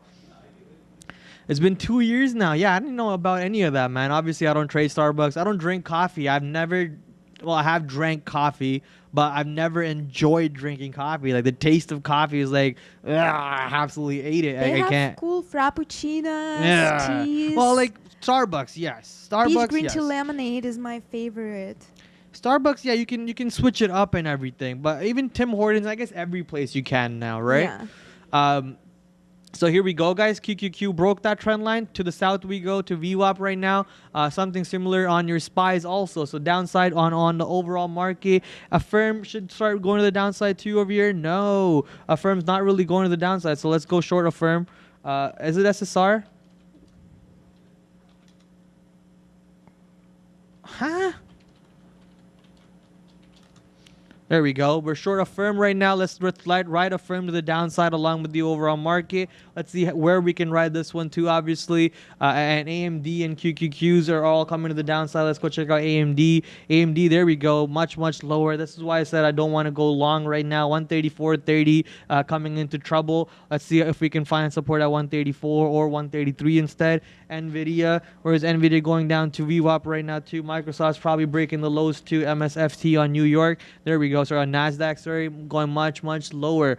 We are now short a firm. Well, only out 7 cents, but I'm not too worried about this bad boy because you remember our previous short. We got in, we got money, we made it out of there, and now we got back short over here with the overall market flushing and a firm not really flushing. So there we go. Instantly starting to make money for us. Keep on going downside, baby. Dutch Bros over Starbucks. Yeah, listen, I've never even heard of Dutch Bros, but I tell you what, people across the world, even in China, know about Starbucks. Okay? Oh, China loves Starbucks. Yeah. No, this guy, tough Aldrin, he's telling me that Starbucks sucks compared to Dutch Bros, and I'm telling him, don't talk bad about Miss V's company. Sir. Yes, don't talk bad about Miss V's company. About Miss V's company. By the way, do we have even Dutch Bros in Canada? Nah, I've never even heard of it until it went IPO. Yeah. On IPO days when I heard of it, I'm like, what is this company? Yeah. Why is it going so far up in the north You remember side? Luckin Coffee on OTC Luckin, but markets? Luckin was a scam. Yeah. Luckin was a scam company. Whatever happened to that? I think they got delisted, right? If I remember correctly. AMCY? PK. They're on PK. Yeah. Both suck compared to Luckin Coffee. Okay, dude.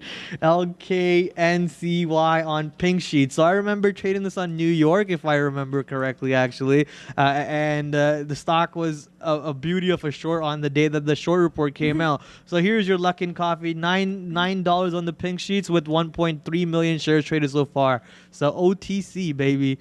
I think this is where Starbucks is going to end up in if they keep closing all their stores in Canada. GR8.KS. Now you need a new animation with her riding in a Starbucks cup. Lol, it would be adorable. If you guys remember what she was for Halloween, she was the Starbucks mermaid. Yes, sir. Great memory. That's right. And you were Nav. Yeah, I'm still Nav apparently every day. All right, I'm just going to cancel a bunch of orders over here on my buyout stock. I'm done trading my buyout for the day. Let's go focus on a firm. A firm now 15 cents in the money. Coming down, baby. Come much, much lower. And I'll add on the breakout of 81 over here maybe to the downside. I want my target now being around VWAP, but I think a firm wants to technically end green today based on this move off the low. So we'll see around $80 or so. We'll take our couple profits over there, but let's see if we do get to 81. Can we take out 81 and go much lower is the question right now, obviously. I guess Canada likes Beavers balls instead of Starbucks. Surprisingly enough, you say this Tim Hortons does not have Tim Bibs? They might have, but when I was trying to get them, like they were sold out. The other Tim Hortons, full. Yeah. It's there's so many. Yeah. So if you ever need it, Okay. go to the other one. Cool. They always have it. Thanks. So I've tried them. I'm not a big fan of Timbits, but you know, Neil loves Timbits. Miss V loves bibs in general. I love Justin Bieber. Bibs in general. Yeah, but I mean, those team bibs are for how old? Soon we're gonna celebrate birthday of these team bibs. I don't know. I kind of need to. It's getting gross. I need to get out of them. But Yeah. I'll check if they're still alive there. Yeah. Prad, can you tell me you love me? I don't even tell my mom that, bro. You think I'm gonna tell you? Come on. I don't even tell my mom I love her. We love you, Luis. There, you got it from Miss V instead, which is probably even better. Tim Bids exploding out of those Tim Hortons. Yeah, exploding. Negative 40% on dogs. Okay, geez, dogs, DOGZ. Dogs with 5 million shares today. Where are we? Negative 40%? My God. Okay, negative 40% indeed. You see the chart, right? I do. I'm trying to find any news. This is nuts. So I don't know what the news is, but this stock got absolutely destroyed, obviously. So 40% of the downside. Not sure where the buyers could be at this point. I think buyers are nowhere before $4. So $5 kind of holding up. We're trying to find support at $5, but obviously we could go much lower, all the way down to $4 in this stock. Call your mom, bro. I live with her. I can tell her when I go home. Dive. Yeah, exactly. That's what it looks like. Dive. Market sucks today. I don't know about that, man. Market's been an absolute gift to me today. This market has been a present. And I'm going to close my Affirm trade because this number is an absolute beauty of a number. And I don't know. That was a pretty dumb trade from me to close it just because I wanted to see that as my net. And I think I'm done trading for the day just because of my net right now. That's an absolute funny number. We'll see where we are. I'll just put this in the trainee chat to have fun with. Awesome. All right, where are we going to? PayPal. I can't believe I closed my short on Affirm just to have fun with the trainees about my net. Instead, I could have made more money. What a stupid call out. Affirm could go much lower, guys. Don't follow me on that Affirm short. It could go much lower, all the way back to VWAP. This makes me laugh. All right, we'll see where this one goes to. PayPal. PayPal did move down off that. I think Neil was talking about PayPal flushing, or maybe it was a different stock. I forget. Oh, GameStop. There you go. GameStop was flushing, not PayPal. And now we're trying to see where the support comes into, maybe $193 or $192. In my opinion, I think if PayPal holds up above 190, I'll gladly be happy. Well, I don't want I'm using the word gladly, but I'll be very happy for PayPal because I think that move towards 200 is coming in very, very soon. Tesla breaking down of what? Tesla indeed. Did it hit 1080? No, looks like we hit slightly below 1080. What is it? 1074 on this high. On this high, we're at 1071.81. So around 1072, I guess. And now going back to VWAP with the overall market. Do you think Lucid will go down to 36 or so today or tomorrow?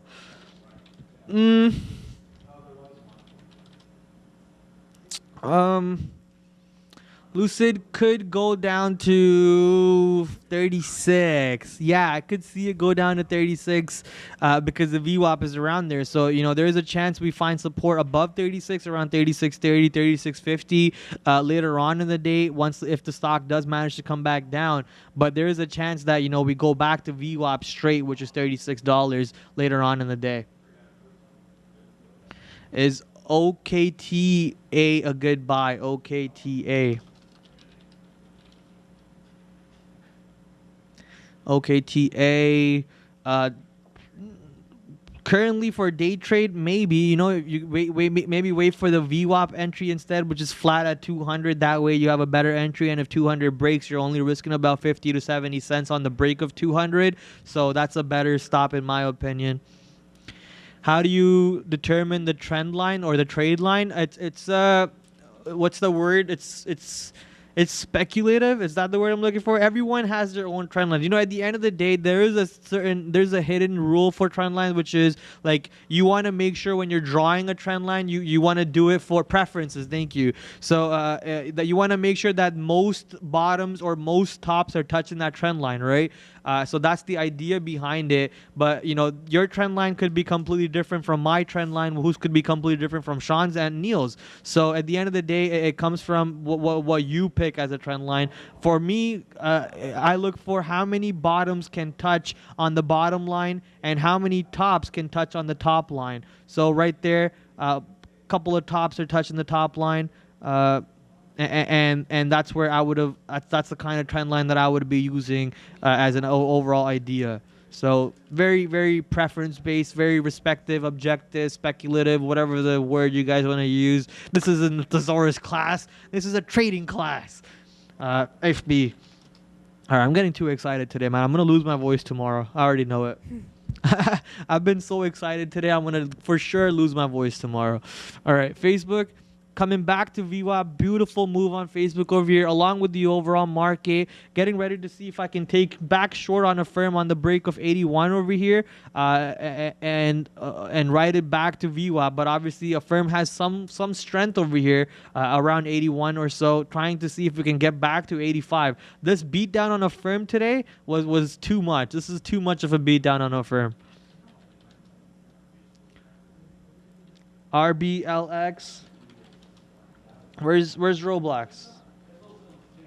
Roblox went to $92. Holy, I thought it would turn off at 90. So Roblox actually ripped all the way to $92 and got a breakout of. Wait, I remember talking about this. So yeah, we remember talking about this. There was a trade to be made actually. The stock was slightly at 91 when I was talking about the short at 92, and I said how I didn't want to go short at 91. I would much rather only risk 50 to 30 cents on positions because of my trading today. I don't want to lose anything, and my LFT is still 0. That's my goal right now, to keep my LFT at 0 for the rest of the day. So right now, as you guys can see, Roblox, that short idea is playing out. So congratulations to anyone who took that entry at 91, 92.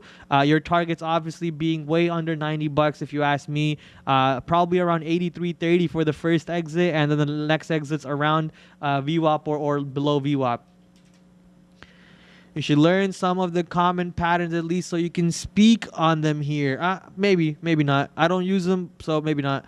Ears is picking up a bit here. Oh, ear.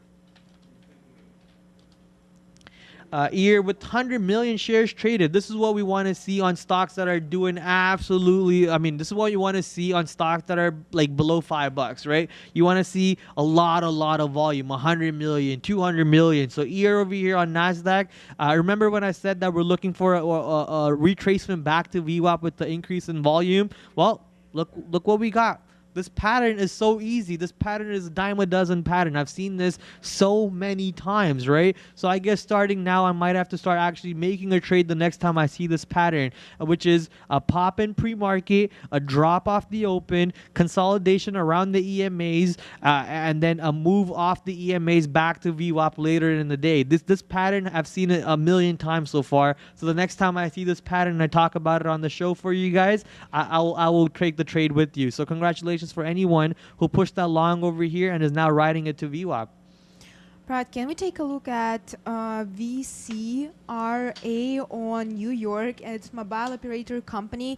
It's up around 26% on the day, and it actually has news today. Who mentioned this? VCRA is up. It hit record high after Stryker to acquire company for $79.25 per share. Who told you to bring the stock up, Missy? Someone in the chat. Why? Someone told you to bring it up? Yes. Okay. Why? Yeah. So this stock is the buyout stock. I'm just wondering who's asking you to talk about my setups over here. It is a buyout stock. It's not gonna do anything much than go higher than 79.25. If it does go higher than 79.25, that means that there could be a go shop period.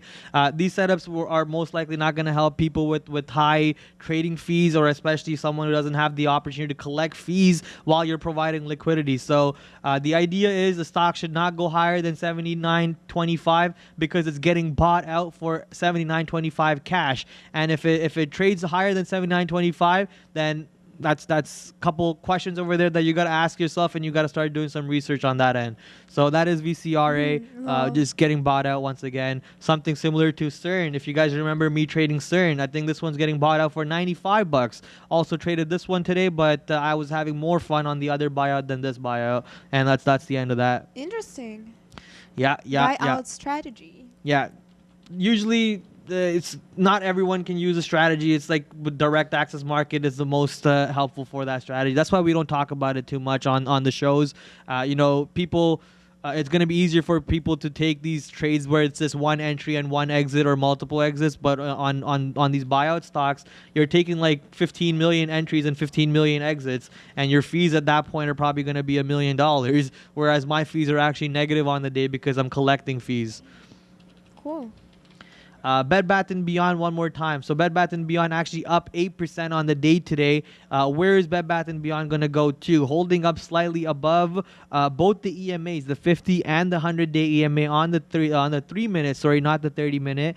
But here's the thing, though. BBBY on the yearly, if you guys remember, this is where the stock was when earnings report came out, and it popped like a drastic pop. Earnings report pop brought it down. Actually, I'm misquoting this. There was some partnership rumor that made it pop. I'm completely misquoting this. I'm remembering it now while I talk about it. So it makes sense now that the earnings report came out and we're back at the same levels, and the stock still has about 40% short float. So at that rate, I'm not expecting the stock to go any higher than 16 bucks or 18 bucks. Like 18 bucks is the final barrier on Bed Bath & Beyond, no matter what, unless an extreme catalyst comes out to take it above that. Went over my head. Oh, it's okay. What you get on ECNs today? Do you add liquidity? Yes. You get liquidity. You get paid fees on some gateways, and some gateways you actually pay fees. So you see this black colored gateways that I have on my level 2. These are actually inverse gateways, and the other ones are non-inverse gateways. So Edge X, EAB, and Edge A are the same thing. It's just one's a 3-letter, one's a 4-letter. But I need to color more. I need to put more. Their BYX is a black one. Where's another one? Bosch X. I think Bosch X is BYX. I'm forgetting. But yeah, these inverse gateways, basically the reason why you pay fees on these gateways is because you are going to be the first one to catch the fill compared to like someone on a BATS or like a ARCA or something. So that's that. I use ARCA and FAD. FAD, never even heard of FAD. FYBR to the downside, short available. FYBR. 1 million shares traded on FYBR. Cool. Okay, nice move on FYBR off pre-market. My chart's not really loading over here. Pre-market move off the open, going all the way up to $31, but a little bit of a rejection coming in low on the volume end, so I don't really want to be touching this position yet. And volume needs to really increase for me to touch it. So we'll see what happens on this position. Your site and your vocals are not loading quick enough. What? My site and my vocals? Okay. I'm dying right now. The haircut is fabulous. Thank you, D. AMC. The price. I'm still crying about my vocals are not coming fast enough. What the heck does that even mean, man?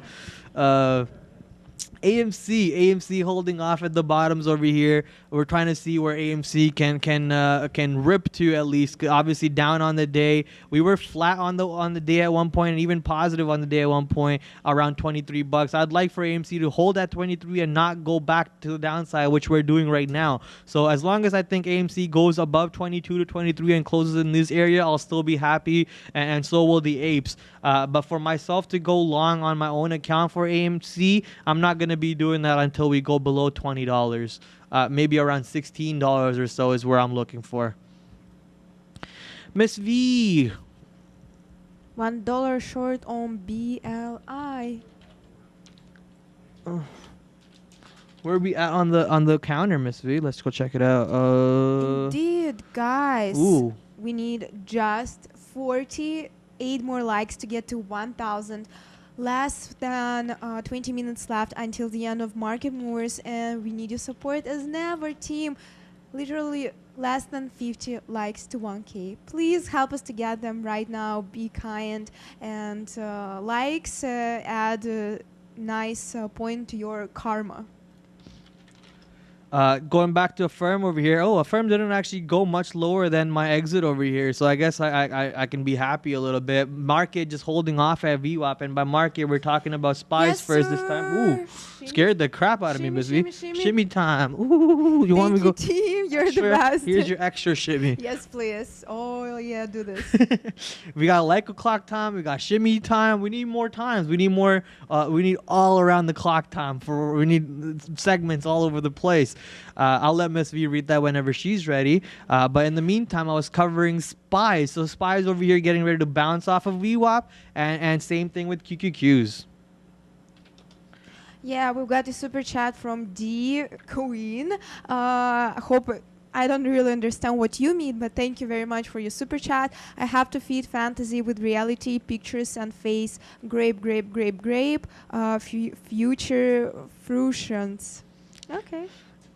I'll be honest, I don't understand that either, but I appreciate the super chat. We love the support. Thank you, D. I think you're talking about the joke or the point that you made earlier, how the video and the voice was not coming out quick enough, and maybe that's what you're talking about. But yeah, I'm a little lost too. I like grapes. I love grapes. I hate raisins. I'm like that too. I hate raisins, but grapes, I love grapes. them too. Watermelon, grapes, mangoes, pomegranates. Peaches. Nah. Yeah, okay. Mango, pomegranate, and grapes and watermelon are my favorite. Cool. The point at which the plan. Okay, we're moving to. You need a shimmy instructor, not me, not Jeff Dees. We need you to record yourself, put it up on YouTube, teach us right now. Vineyards. Oh, got it. That makes a little sense. Vineyards. CRIS for a long swing. CRIS. That's English, Prad. Yeah. Plans have come to fruition sooner than expected. The plans have come to fruition sooner than expected. That's English. Yeah, it's clearly there's two people here who struggle with English on a daily basis. Yeah, and you guys hard times, guys. We struggle with English over here. Two of them. Both of them. Just the two of us. Just the two of us. We can't make it. All right, that's enough. 25% down on Chris today on SSR2 and low on the volume end also. 7 million volume for a $3 million stock. So $3 stock is kind of nothing. So going sideways ever since we gave back most of the move in the opening drive itself. So can't really talk too much about it. No real trade for me to make anyways.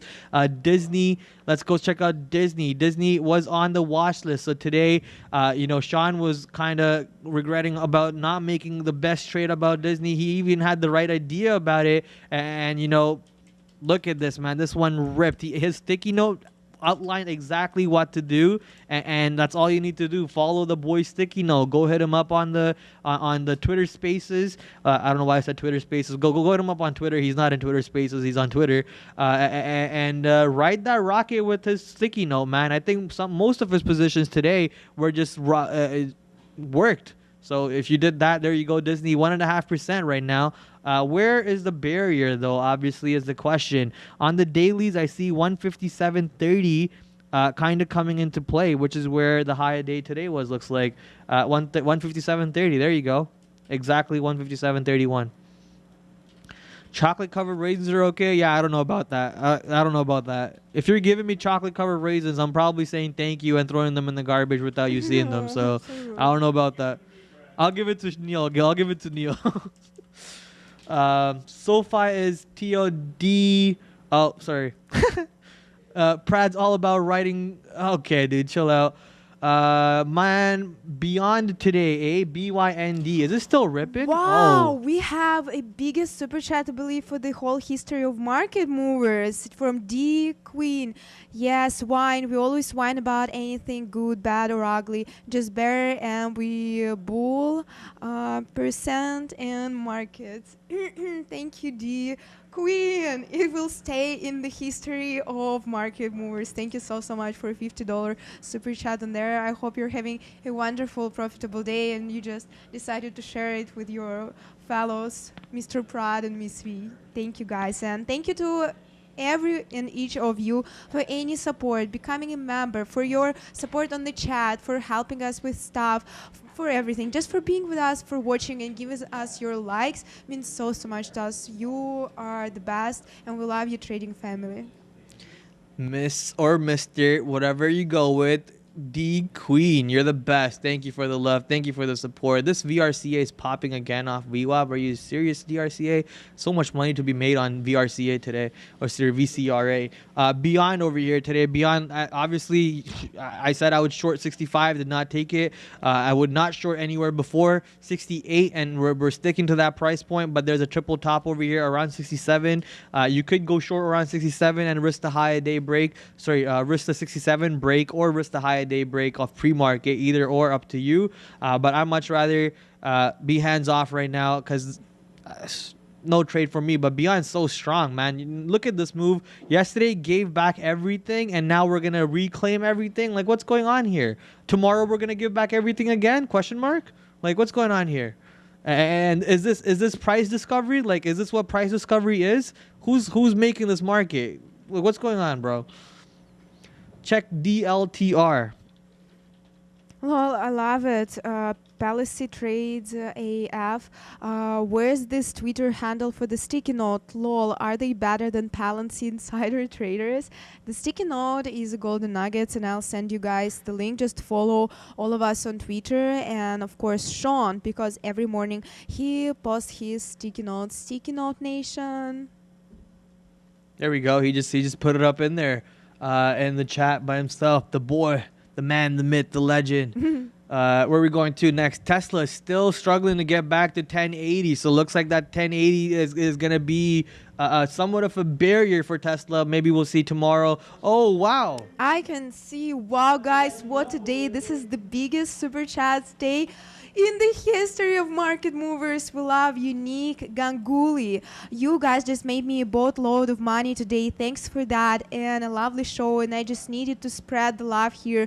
Do you guys provide one-on-one training for day trading? Nick, thank you so much. It's the best, like the most we are happy to hear about is that you are having a profitable day. And thank you so much for your generosity, guys, for sharing it with us. It's super pleasant, and all those money goes to improve our show and make it even better for you. We do not provide one-on-one trainings for day trading. I know if you start trade with Day Trade the World, there is a course which you go through to kind of for better understanding, but that for now we don't have one-on-one training. As soon as we have, we'll let you know, Nick. Thank you, guys. You're the best.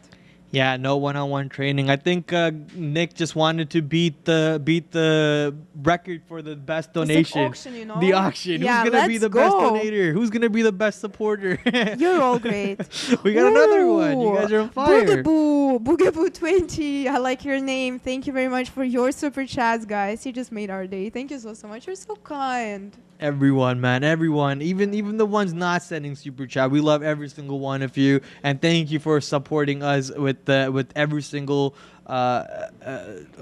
cell in your body, because you know we love you guys, man. We enjoy trading for you guys. We enjoy being on here for you guys. There used to be a time in my life when I used to hate waking up, and now I wake up as soon as the alarm rings. So even before the alarm rings, and that's because of all of you, every single one of you out here who's hitting that like button, who's smashing the like button on a day-to-day basis, who comes back on a day-to-day basis and hangs out with us. You know, trading is kind of boring to do it by yourself, and doing it with the almost 2,000 to 3,000 people on a day-to-day basis is fun.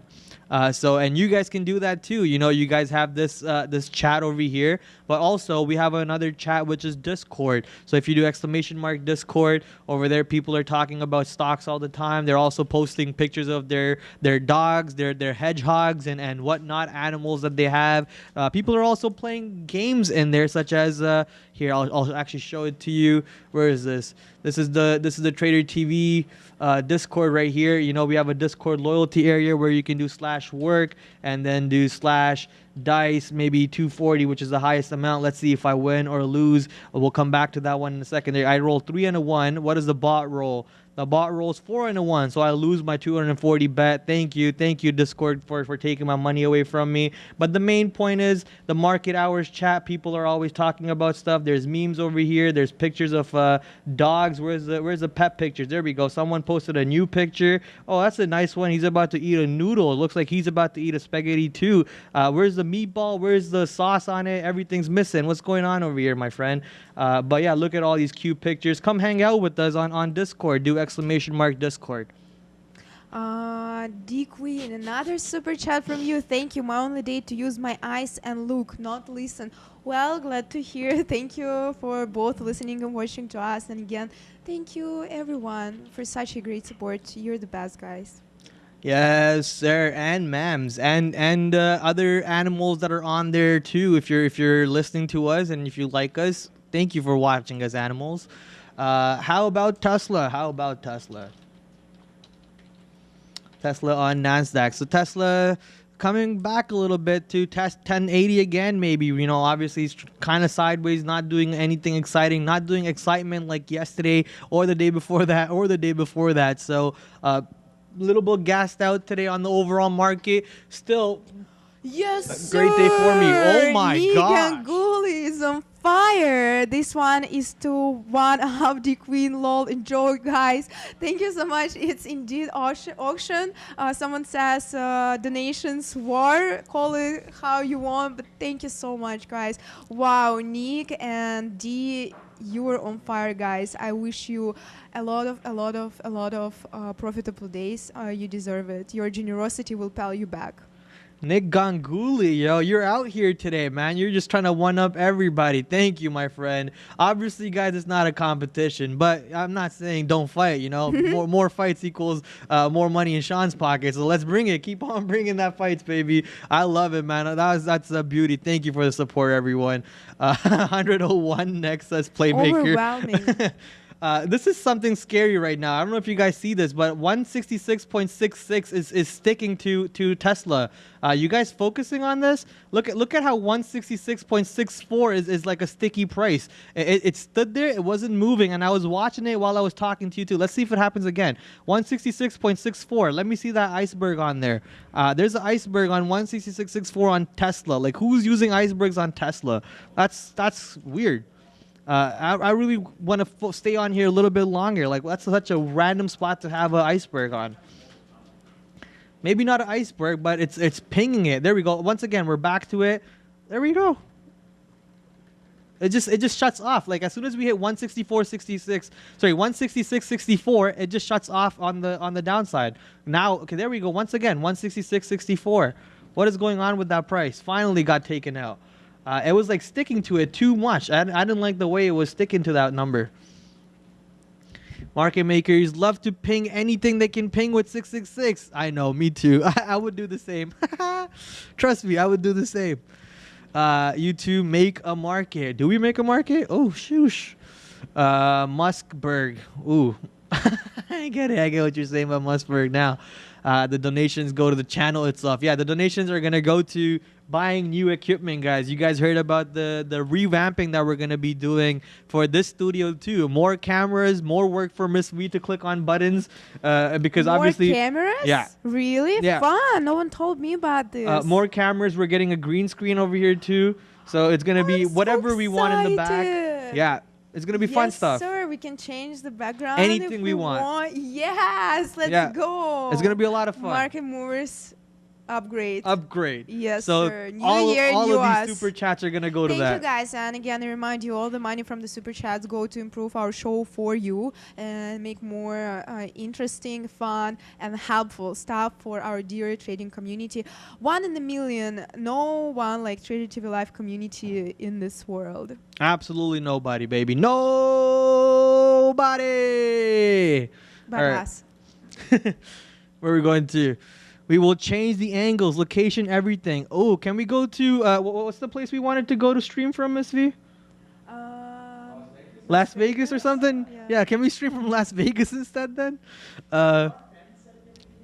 Mark, are you going to help us set up a studio in Las Vegas for us? Perhaps. Hey, he said yes. Let's go. That's what I'm talking about. All right, please can you do more on futures? I'm not a futures trader, Alan. You know, our futures trader is the god himself, Arun. You know, Arun's a monster on those markets. I try to stay away from the futures for the most part. I only trade futures based on the imbalances from 350 or so. So I try to not touch them. I try to stay away from them as much as I can. I like knowing that I can touch a stock based on catalyst and trade that. But I don't know. It's just an excuse to stay away from the futures. They cost too much to trade with. And the moves are too drastic, and it scares me. So I just stay away from them as far as I can for now. Maybe in once I hit my 5-year mark in my trading career, I'll go venture a little bit more with futures, but I stay away from those boys. How can we watch Arun live? Arun's on the morning show, I think, for a segment, and then usually he fills in for Neil and Sean whenever they're on vacation. 9 a.m. every day. There you go. So every day, 9 a.m. in the morning, Arun comes on and trades the futures for you guys, or talks about them at least. Nick invites us to New York City to set up a studio for us for a few days. Well, Nick, definitely, if we're coming to New York, we're gonna contact you. It would be so much fun. Yes. I've never been in I've never New been York. to. I would love to. I've only been to Washington, D.C. Okay. So I would love to go anywhere in America, anywhere. Yeah. I would love to Miami. go to New York. Oh, yeah. Even though scary place, Miami. Los Angeles. A little scary. L.A. I was just watching the video about Hawaii. I want to go to Hawaii. I want to go to Hawaii. Guys, if anyone from Hawaii watching us, please write in the comments. That's a good I'm from point. Hawaii. I've never been to Hawaii. Never. And with this job now, it's gonna be so hard to go anywhere because like you think I'm gonna be able? I want to be able to not go on the chat for these guys. Like I love talking to these guys. I don't want to take a vacation. It's gonna be so hard to go anywhere. I'm pretty sure. Stream from the beach would add even spiciness in this. Trust me, if they let me, I will. Yeah. Like, I don't know how Neil and Sean even had a vacation. Like, market was moving, and I would have probably been like, oh, I got to go trade. And these guys got forced to take a vacation. So, hopefully, I don't get forced to take a vacation because I'm going to cry. I'm going to trade from home. I know that. I'm not taking a vacation. All right, Tesla, we were talking about it. We only got a minute left. Let's see if Tesla can manage to break out and reclaim 1080, everyone. Obviously, market's getting ready to reclaim that trend line, or at least bounce off that trend line that I had over here. If we get back above this trend line, then I think market's really looking to reclaim the higher day and break out a higher day and then go touch 16,000. But if we get rejected from this trend line, then I think we're going to go back to VWAP and just sideways trade for the rest of the day unless some volume comes in and kicks the stocks one way or the other. And same thing with SPY. We'll wrap it off with SPY over here. Here we go. SPY bouncing off of VWAP. I think this trend line is somewhat valid and also not valid, so I'll just delete this trend line over here. We'll see if SPYs can keep on holding at VWAP and be flat on the day. If another bump up comes into this position to go north, then obviously you can see most stocks rip along with them. All right, trading family, thank you so much for this wonderful day. Special shout out again to Nick Ganguly to bringing that super chat game to the new level. Shout out to D Queen and to every and each of you. We love you, trading family. Brandon, Neil, and Sean can wait to take you over and trade the last 2 hours of this trading day. Yes, guys, have fun. Come back tomorrow. Last day of the week. Sorry. Until then, take care. Paka paka. Paka paka. All right, guys, 2 o'clock. Welcome to the close. Let's get into the final 2 hours of what has been quite the trading session. Back in positive territory for both the S&P and the NASDAQ. The Dow, lagging a little bit, 0.4 to the downside, but everything else faring much better than it looked like anyways as we open things up this morning. The TSX here in Toronto, 0.4 to the upside. Brazil still trading higher.